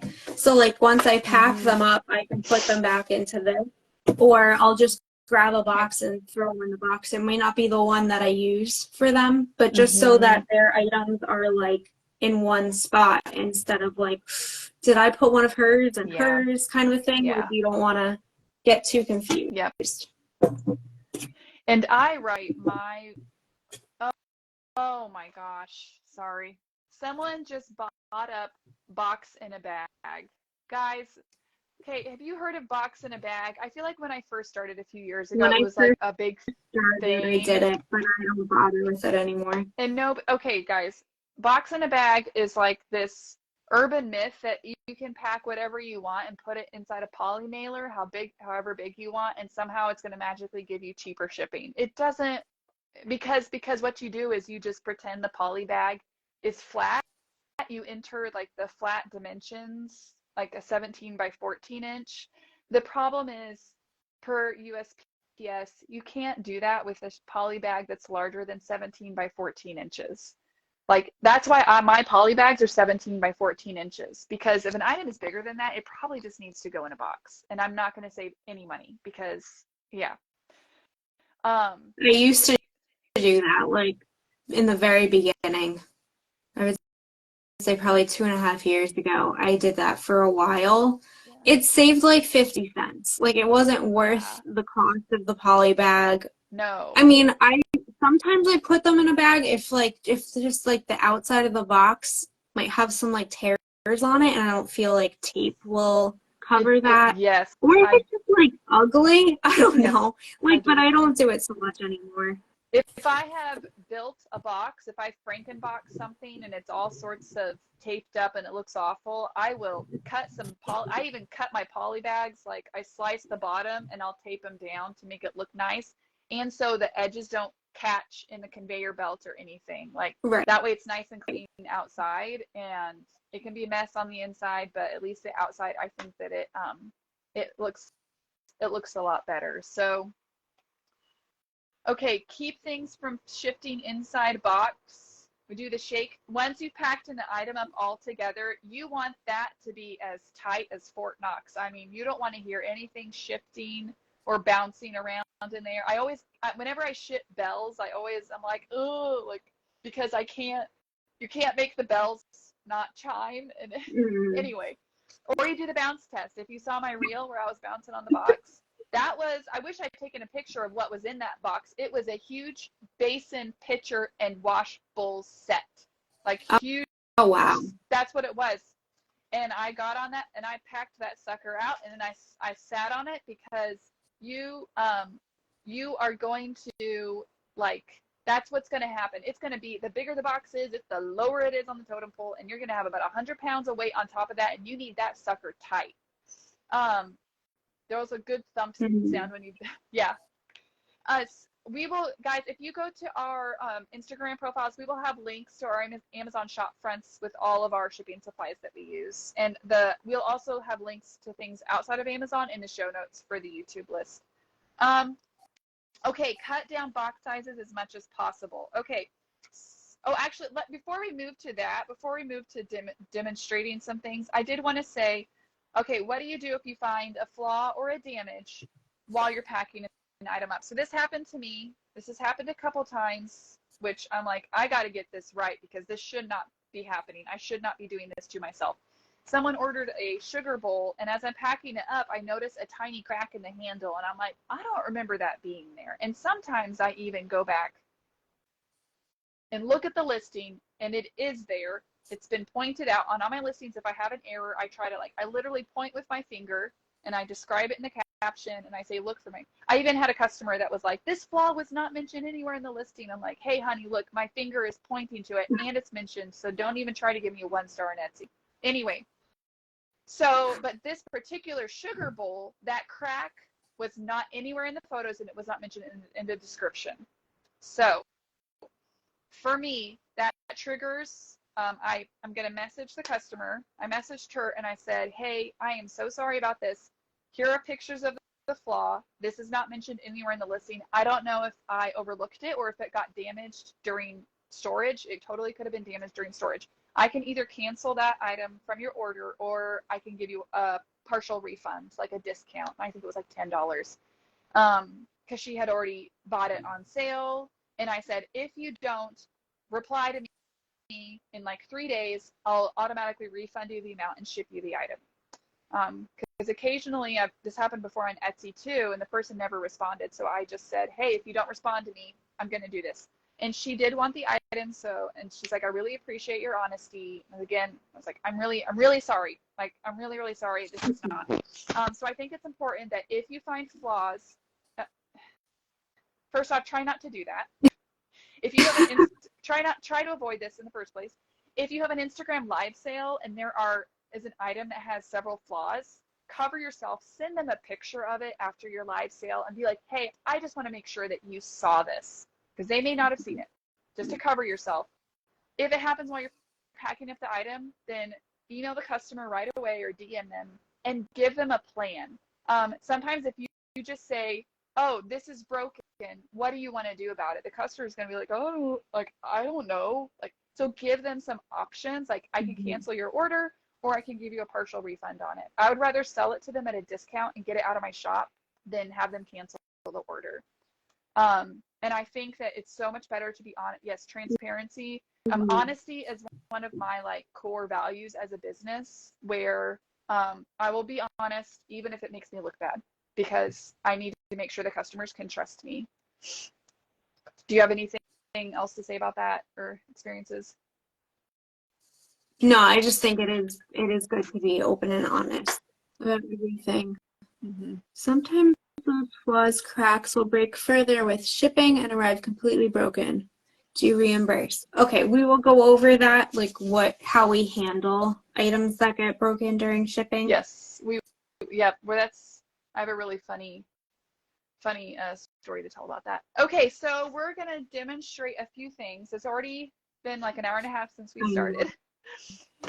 Which is fine. You guys are with us. You can always catch the replay afterwards. So I'm going to show you two things, and hopefully, okay, give me a minute to like figure out.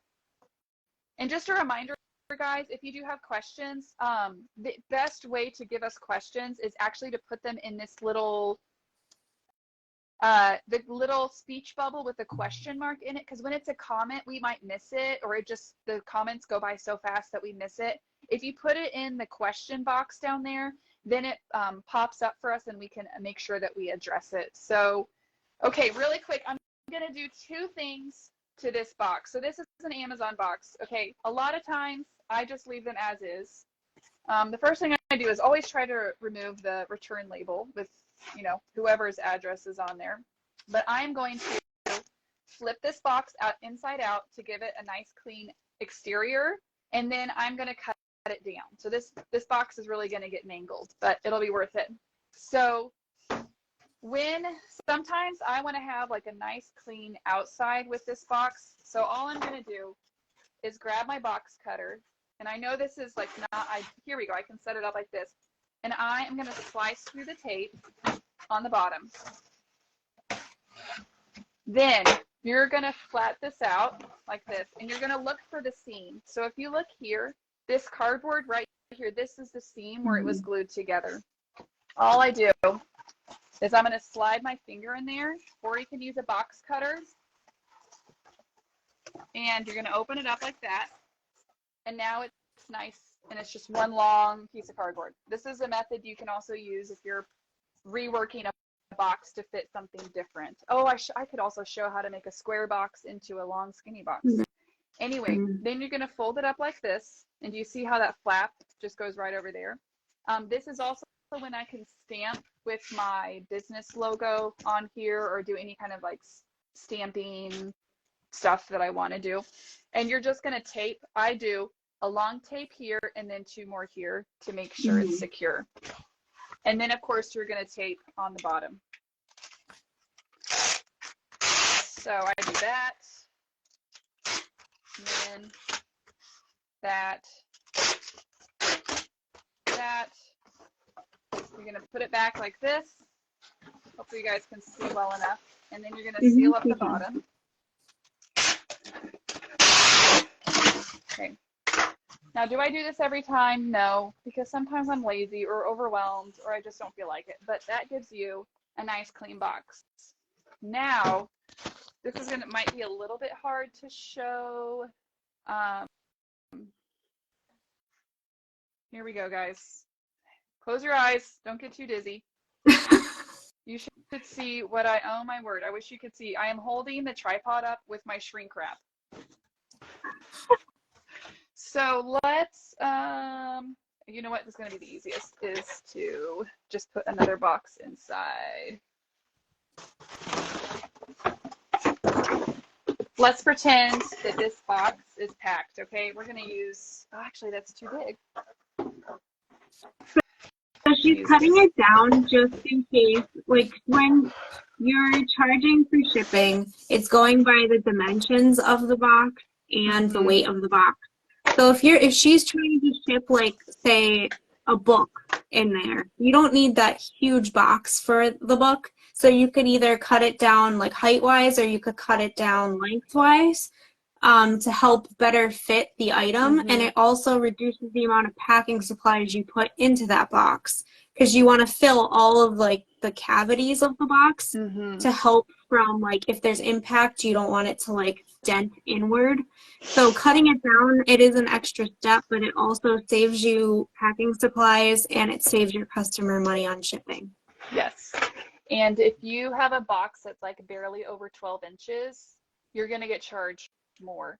So if you can get a box below 12 inches or below 16 inches in height, it's going to say that's, if you have a box that it's like, oh, I can get it from 11 inches to 10 inches, don't bother because you're not going to save that much money really. But if you're talking about like, you know, several inches, it can help. Someone mentioned a box sizer. I'm just cheap because I'm going to show you my method. So I get, let's pretend it's packed up. I get a spare piece of cardboard because the important thing when you're resizing a box is you want it all to be level, the same measurement, like you're cutting it down to the same height on all four corners. And it's really hard to get it even if you, and you could do this also with like a ruler, but something stiff. So you're going to take this and then I put it, so let's pretend this is all packing paper and stuff. I actually put this down so this is flat. And then I take this and just cut through the corners. And then I'm going to cut through this corner. And then I'm going to use this to kind of make this a straight line. And you don't cut all the way through. You just kind of cut like that. And then you move over here and you do the same thing. You're going to cut up. And again, you're trying to make sure that it's nice and level and not, you know, you're not cutting like a really wavy line. Because when you do that, you can't, and you go to fold the box down, it doesn't fold down nice. And it's a big problem. And doing it this way also, again, it just makes it so much faster. So look, I've already cut all my corners. I'm just scoring the box. I'm not cutting all the way down. And then when I go, it just folds. Boom, boom, boom, done. Genius. So just using that little piece of cardboard makes a huge, huge difference. And you don't have to like, some people like get rulers out or it's like, no, you just do it really like, this is very low tech way of doing it. And I think while I have my phone positioned this way, someone had asked how to pack up a set of plates.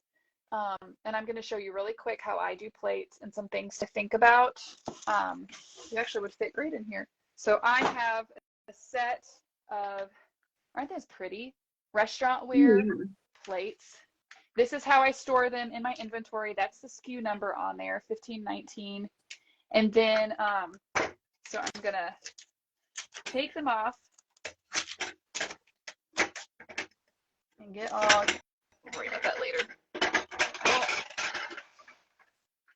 I won't pack all of them, but this is where low packing is better. So you're going to do one on the bottom,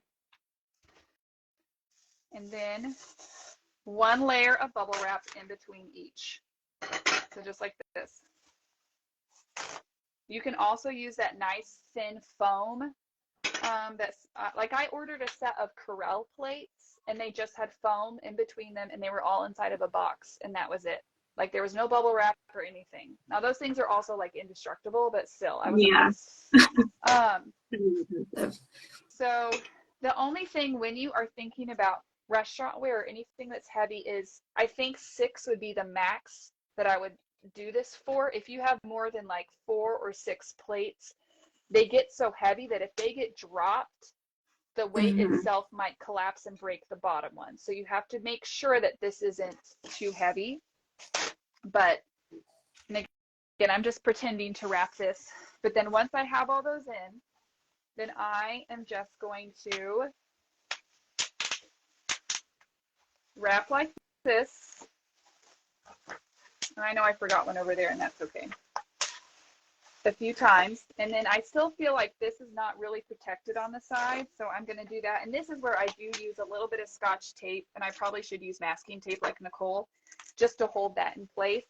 And then I rotate it, and then I just wrap a little bit more. This is the same method I use for platters, just wrapping it up. And then if, for example, I'm shipping it with something else that's heavy, what I might do is even grab, I don't have any, you know, easily accessible right now, but I might grab, if I had a cardboard scrap wide enough, I could even take this and just wrap it around like that to give it some extra protection. And this is why my shrink wrap is holding up my phone right now. So, but I do like using the shrink wrap on these because it makes it all really, really tight and compact and keeps the bubble from shifting at all. All right. So now my show and tell is over, and now you have some stuff, right, Nicole? I think I use a lot of bubble wrap. I need to like cut down on the amount of bubble wrap, I guess. Okay. Let me see if I can keep it down a little bit. I don't have a fancy tripod, I just have a phone stand. So similar to what you did with the cutting down the box, I guess I have to fix it, otherwise it won't be in the screen. So with the Staples boxes, these are nice and easy, so I'm just gonna show you like cutting one of these down. And I don't have a fancy tape holder. I used to use them for work, but I like just the little Scotch ones that I get on Amazon. Sorry if it's really loud. Okay, so here's the box. This one can get cut down smaller. So these, and I have these on my Amazon storefront, are amazing. They're angled scissors. And they make cutting cardboard so much easier. It's like butter. So I just cut it down to the line.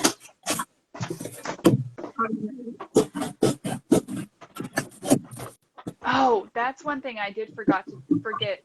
Sometimes I trim, which maybe you do too. Like if this flap ends up being huge when you go to fold it over, I will trim that off. Because that's extra weight you don't need. Right. So it's much faster if you are like me and don't want to deal with cutting down.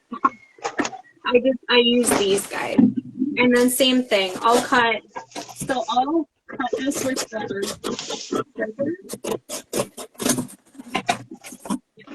and then I'll go over here and then I take my box cutter. I put like the shorter flap on top of the larger one. And then I take my box cutter and I'll cut that so it's nice and seamless like it is on the bottom to reduce the extra weight. And then you have a scrap that you could use to roll something in for later. So those are the Staples boxes. I really like the ability for them to get smaller. So I sell a lot of like silver plate flatware, and I'm just going to show different types of spoons. So I have a tomato spoon, a sugar sifter, a sugar spoon and a demi-tasse spoon. And the way that I pack these, so that they don't clang into each other. I mean, I know that they do have like scratches from use, but I don't really want them clanging. So I'll just grab a piece of tissue paper, and I usually cut it down so I don't use too much. But I'll take like, so what are we doing? 4 of them. So I'll take like a middle-sized one. I'll put it, can you see? I'll put it here. Then I'll take the smallest one. Oh, then hold it up. I know, or tip it. Oh, I had to tip mine. I'm Yeah, just there you go. Just hold it up. in each one, and then the tomato spoon. Oops. Oh boy, sorry, that was horrible. Then the tomato spoon is last. So just so they have a little bit of protection from each other. Yeah. Nothing too fancy. I'm not going to keep it up because this is not an order. This is just pretend. But I'll take it like that, and then I'll grab a piece of bubble wrap. One little like square. So this is recycled bubble. I'll just cut a piece. Usually I'm a lot more careful with cutting the bubble, but you know, can't take too much time. So I'll just take a piece of bubble. I'll take my little guy that I packed up, and then I'll wrap this so it has some protection. And this is good, especially if I'm going to put it in like a bubble mailer, because if this is the only thing someone's ordering, I'm not going to put it in a box.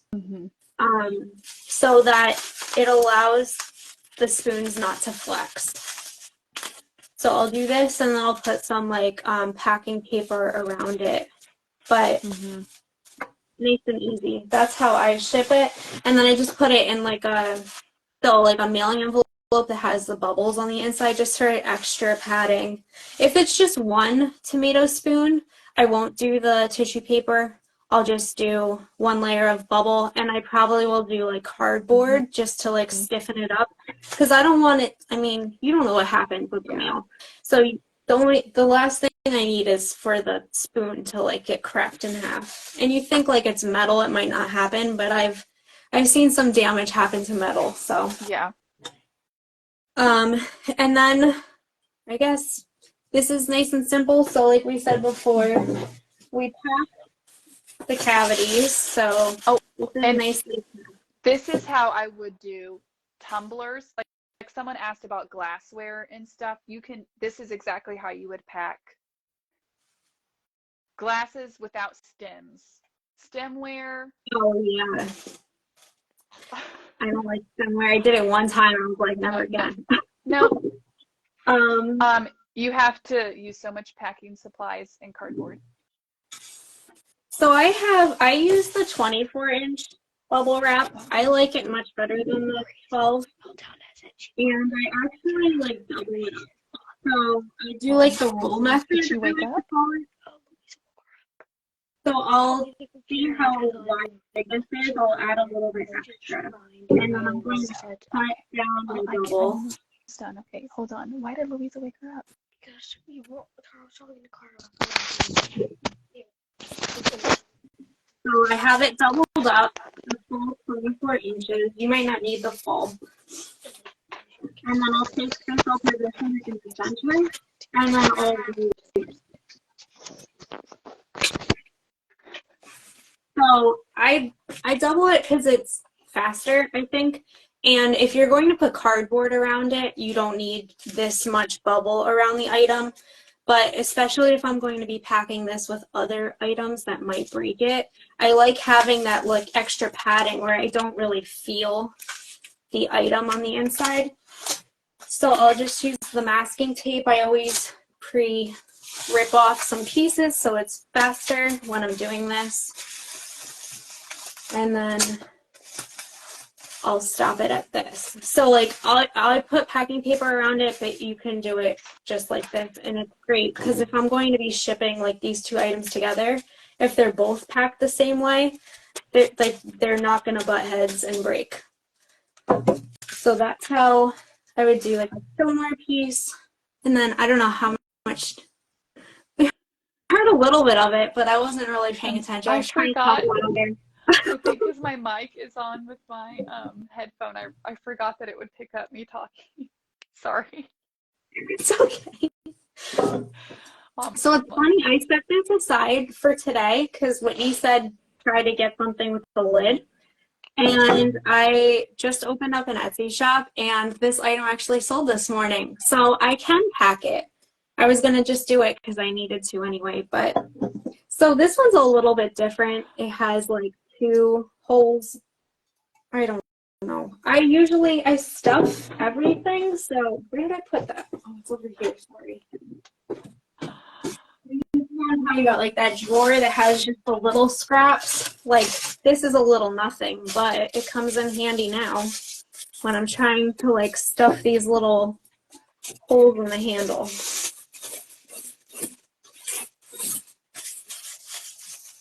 So not like anything too tight, but it's more just like if there is any impact.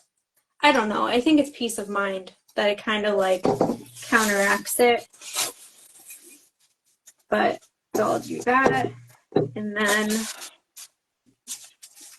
we were talking about, so Whitney said that like when she puts these pieces together, like when she adds padding in between, she'll like do her shrink wrap around it, which keeps them together, which is really good.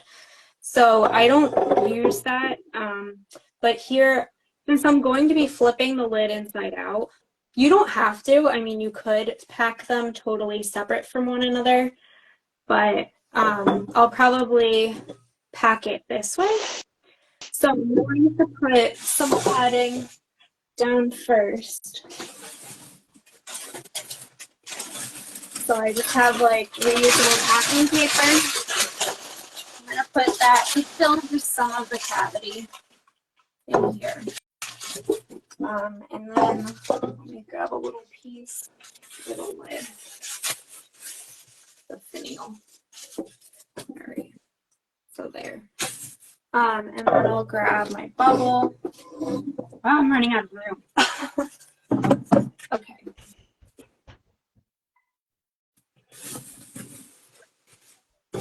Let's see. So this guy, I'm gonna cut this too because I cut it the last time.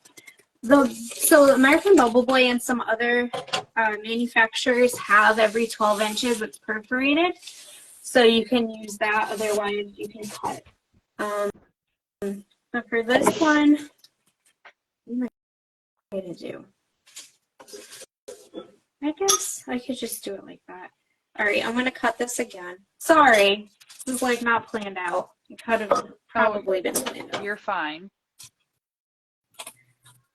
I overthink everything too, which doesn't really help when I'm like on camera. So I'll take the bottom and I'm going to put a bubble in between.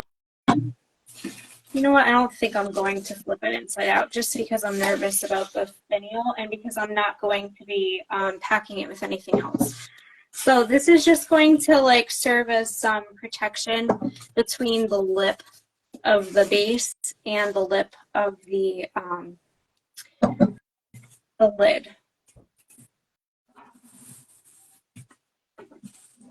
I mean, I guess you could, if you don't have the shrink wrap, I guess you could maybe rubber band it because you're not going to tape it, but I think this is fine as is. So how would we do this?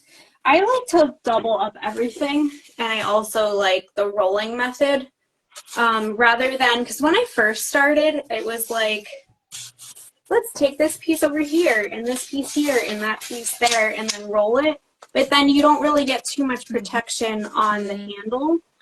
So I would much rather have extra that I like fold up onto it because you're really looking to protect the handles more than the sides. I mean, yes, it is important to protect the sides, but the handles scare me a little bit more. Mm-hmm. And I think sometimes I use packing paper to pad those, like crunch it up, just to give the bubble wrap something to like kind of hang on to. Oh, that's a good idea. Okay. So I'm gonna do it this way. So I just doubled up, sorry guys, I just doubled up the bubble. I grabbed a lot of it. I can always cut it down later, but I have this like here, and then I'm going to just start rolling it.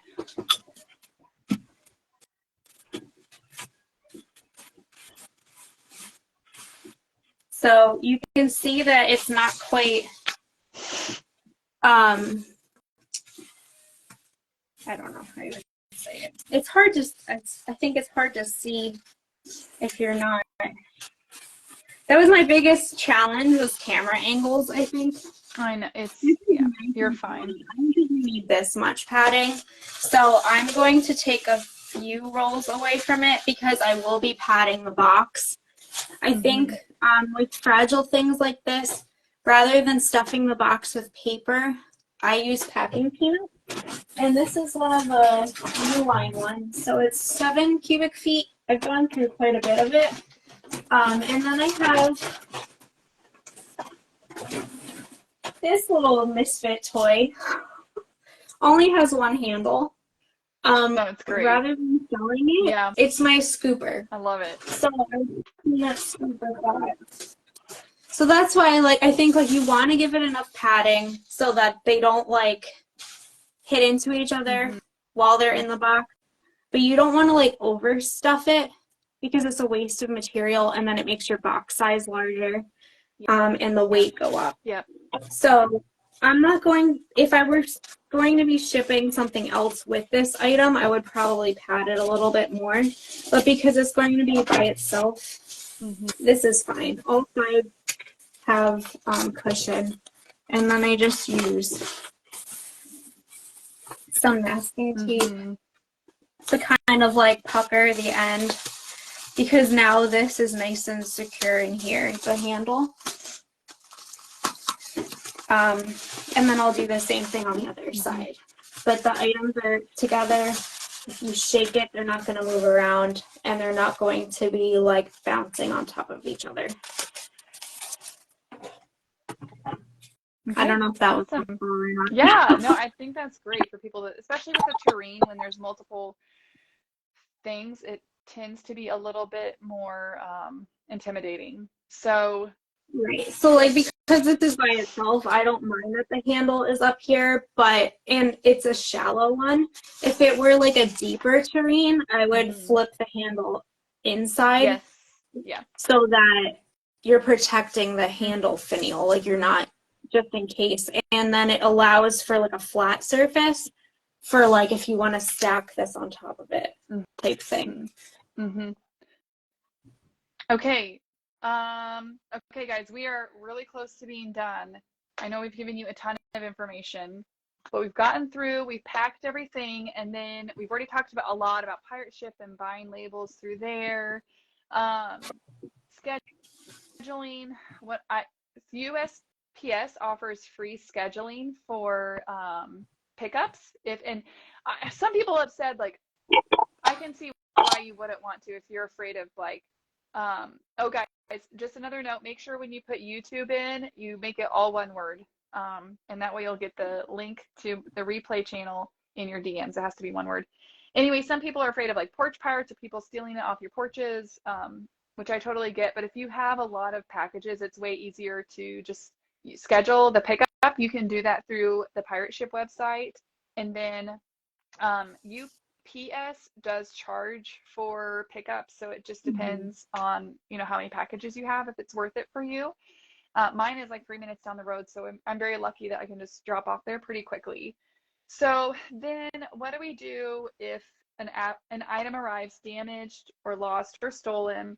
So what I do and I have lingo in my packing slips that are on Etsy and eBay and my website that say, if your item arrives damaged, keep the box, keep all the packing material, keep the item, send me pictures of everything.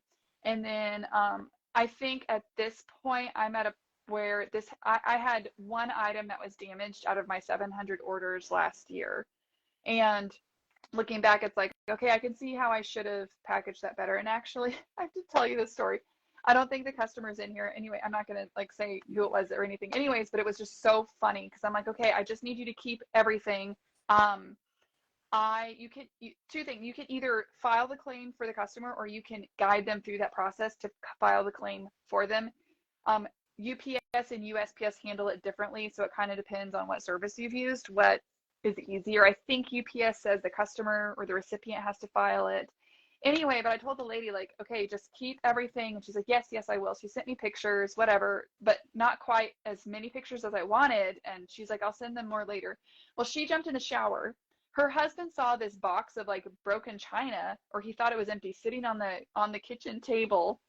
He heard the trash truck coming, so he ran outside and handed it off to the trash truck because he was like, I'm trying to help her, you know? He was trying to be helpful, and she got out of the shower and she's like, where did it go? He's like, I got rid of it for you. I got rid of it. And at that point you're like, okay, I'm just gonna refund you the money for the item. And luckily I filed it through Pirate Ship, because if you buy labels through Pirate Ship, you do actually have to file it through Pirate Ship. I think for UPS anyway. But it was like, we just had to laugh because it's like, what can you do at that point, right? And so I went ahead and refunded her all the money. And you know, I've heard some horror stories from other customers of where they received something that was so badly packed, and then when they sent pictures to the seller's like, oh, tough, like, you just have to deal with it, I'm not going to help you at all. Like, it was kind of a horror story, and I was so mad for her. So it's like any other business or any other company is just going to refund you the money. And I totally understand when you're first starting off, your margins are really slim, but that customer bought something from me. Again, like, I was able to maintain the customer relationship and just take care of her, because her concern was, man, I'm so bummed this was broken. I was so bummed it was broken, because of course it was something I don't come across very often.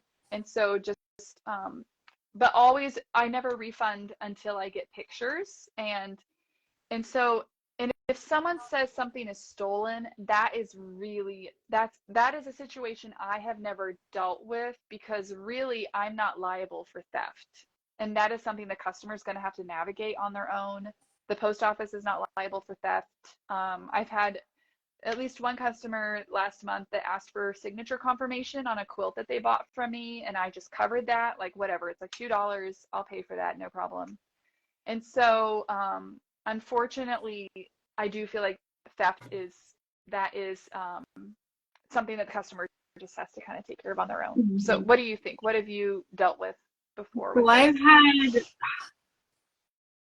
I think it was 2 years ago, around like right after Thanksgiving, I had an item go missing. So like they say, if you're tracking an item and there's no movement in like 4 days, they consider it to be lost. It may be 3 or 4 days. I can't remember the right verbiage of it, but they consider it lost. So you are able to file a claim for a lost item. And I did that through, that was before Pirate Ship had UPS. So I did it through UPS because it was cheaper. It was like a set of nesting like Pyrex bowls, which I've never done before, and it was like the first time I like shipped it. I was all excited. I was like, wow, this is a big milestone. I've never like shipped things like that before. And the woman was really excited for it. It was, unfortunately, it never made it to her. They say even if like you could file it as missing, and then like if it shows up on the doorstep like a month later, then you get it for free pretty much. But you don't always get that lucky where it actually ends up showing up. So I filed through UPS directly. First, I instantly refunded the woman, and then if UPS decided to refund me, then that was the risk I was willing to take because I wanted to keep that relationship. And now if you use like Pirate Ship to do the filing, it's very easy. You send them all the information they need, but you also need to give proof of refund as one of the items that they request. That's right, yeah. So you're kind of taking the gamble on maybe they won't refund you, but at least you're refunding the customer to make the customer happy. So that is one thing that you have to think about, is you might be eating that cost if UPS or USPS decides that they're not going to refund you for your claim. Mhm. I've never had that happen, but I've also only done it, I think I've only filed 3 claims before. The one, when was that? Earlier in the year, I think, or in the summer. I packed, this is why I stopped using Amazon boxes for platters. They're too thin, even though I put so much padding around it. A customer, and she was so good about it. She messaged me and said that the platter was completely destroyed. So it seemed as though it was just forcefully dropped. So like the bottom of the platter was chipped and it had like a crack all down the middle. Like, I mean, she ended up gluing it, but it seemed like they just like, it might have fallen off a belt or something. Yeah. It was really bad. So now I use standard boxes for platters. But that was the one that happened this year, was the broken platter. And I shipped a little bit less than you. I did $6.95. Oh, that's basically the same. Well, because you did probably all shipping, because some of those were pickup orders. So, yeah, that's so much. And this also, I don't think we mentioned with insurance, I do buy additional insurance on, I mean, if it's honestly, if it's like 100 and something, I won't. But if it's a $200 plus order, I typically do buy insurance on it just because I don't want to risk. The only other thing that you could do, you know, if you're talking 700, and I mean, if I didn't buy insurance on even if I only bought insurance on half of those orders, that's $200 or $300 a year. If you don't want to buy insurance, it's almost like you can make your own insurance and just keep back $300 or $400, you know, in case you have to cover a broken item, and just knowing that like I'm gonna pay for anything above $100 if that gets broken, because UPS Ground and USPS Ground Advantage both have insurance up to $100. So you're just really covering anything that's over that. So yeah. I usually add insurance to, if it goes over 100. If it's like 110, I'm not going to like add $10 of insurance. No. If it's like 150, then yeah, maybe I'll do it. But I like to like, I think it's for my peace of mind and for the customer's peace of mind. If I'm like, your package is fully insured, even though like if anything happens, I'm going to refund you, because that's not fair to you. I shouldn't like, but I think it like helps them feel a little more at ease knowing that like it's fully covered by insurance, because especially if they're a new customer, they can't trust you. I mean, they have no reason to trust you. You're a brand new person. So, and on Instagram, you don't get star reviews. So like, how do people know? I mean, I could be selling things, but I could be screwing up half of them. Like, people don't know that there's no like reviews posted. So I just think like, especially in the beginning, just to say like everything is fully insured. Like if anything ever happens, you have to send me photos of all the damages and the packing material, like yada yada. Just so that they feel a little bit more comfortable that they could like trust you initially. Okay, I think we've covered everything. We had a couple questions come in through the question box, and I did type in a few comments, but just in case they got missed, someone asked why masking tape versus regular tape. Just a reminder, the masking tape does not damage the bubble wrap like regular Scotch tape does, and it's much easier to remove. Media mail, we didn't ever mention media mail. I only use media mail for books, but you can use it. It is slower, but it's way cheaper, and that is just something, if the customer is okay with that. I mean, I feel it only takes like a week or two at most. My SKU numbers, this stands for like SKU. Those are just the inventory management numbers that I use to keep track of all my stuff. I just make it up.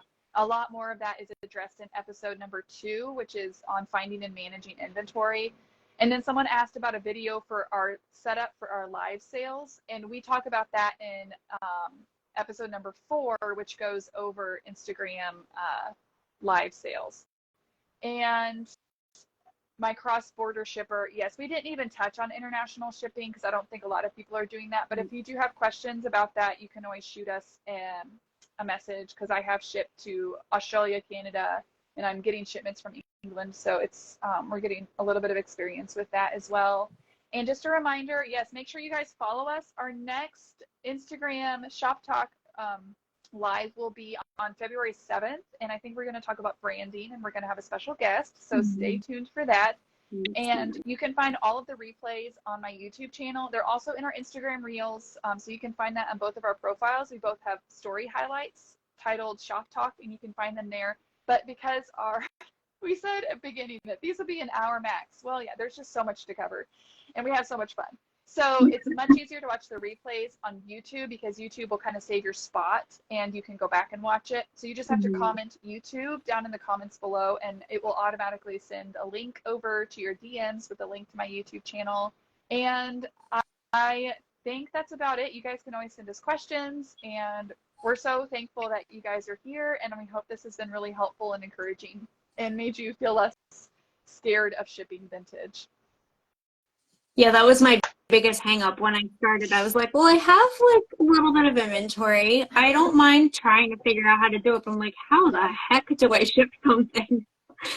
Yeah. So, I mean, there are like tutorials on YouTube too that I've like used in the past, or like just asked a few people that I was friends with early on. Just like, how do you do this? I don't really know how, but like Whitney said in the beginning, practice is definitely helping you more than anything you could watch or listen to. It's just, you have to like gauge it, and like after a while you'll just like, oh, I need X box for this, because you know, you could see this. So I'm like, okay, well, I could use a Staples 8x6x6 box for this guy. It'll fit nice and perfect, and I'll have extra padding on there. There was one question that came through before about shipping something large and fragile, like a slop pot. So like this is for like really anything fragile for me. I always make sure I have at least like 2 inches around the entire item. A little bit maybe more on the bottom. But you have to keep in mind that the bottom is not how the box is going to be handled. Like the bottom could be any of the faces of the box. So you just want to make sure, like even if you draw the arrows up and like say fragile, like conveyor belt, when they don't read. They don't think that way. So just make sure you have enough cushion on either side. Just in case, and I always like to do this. Like I always just like squish the box and do like the shape test. Just, this isn't one that's packed, but just to make sure that like it's not going to dent anywhere, I would do that. And like Whitney has her reel of her like jumping on the box, like sitting on it and jumping on it. Like you want to make sure that it's not going to squish, because if something heavy goes on there, that's it. All right, that's it. All right. Thank you so much. We're going to let you guys go. And Nicole, thank you again for doing this with me. Thank you. So thankful. It's been really fun, and we have so many great episodes coming up for you guys this year. Yes, so yes, stay tuned. Okay, bye. Bye.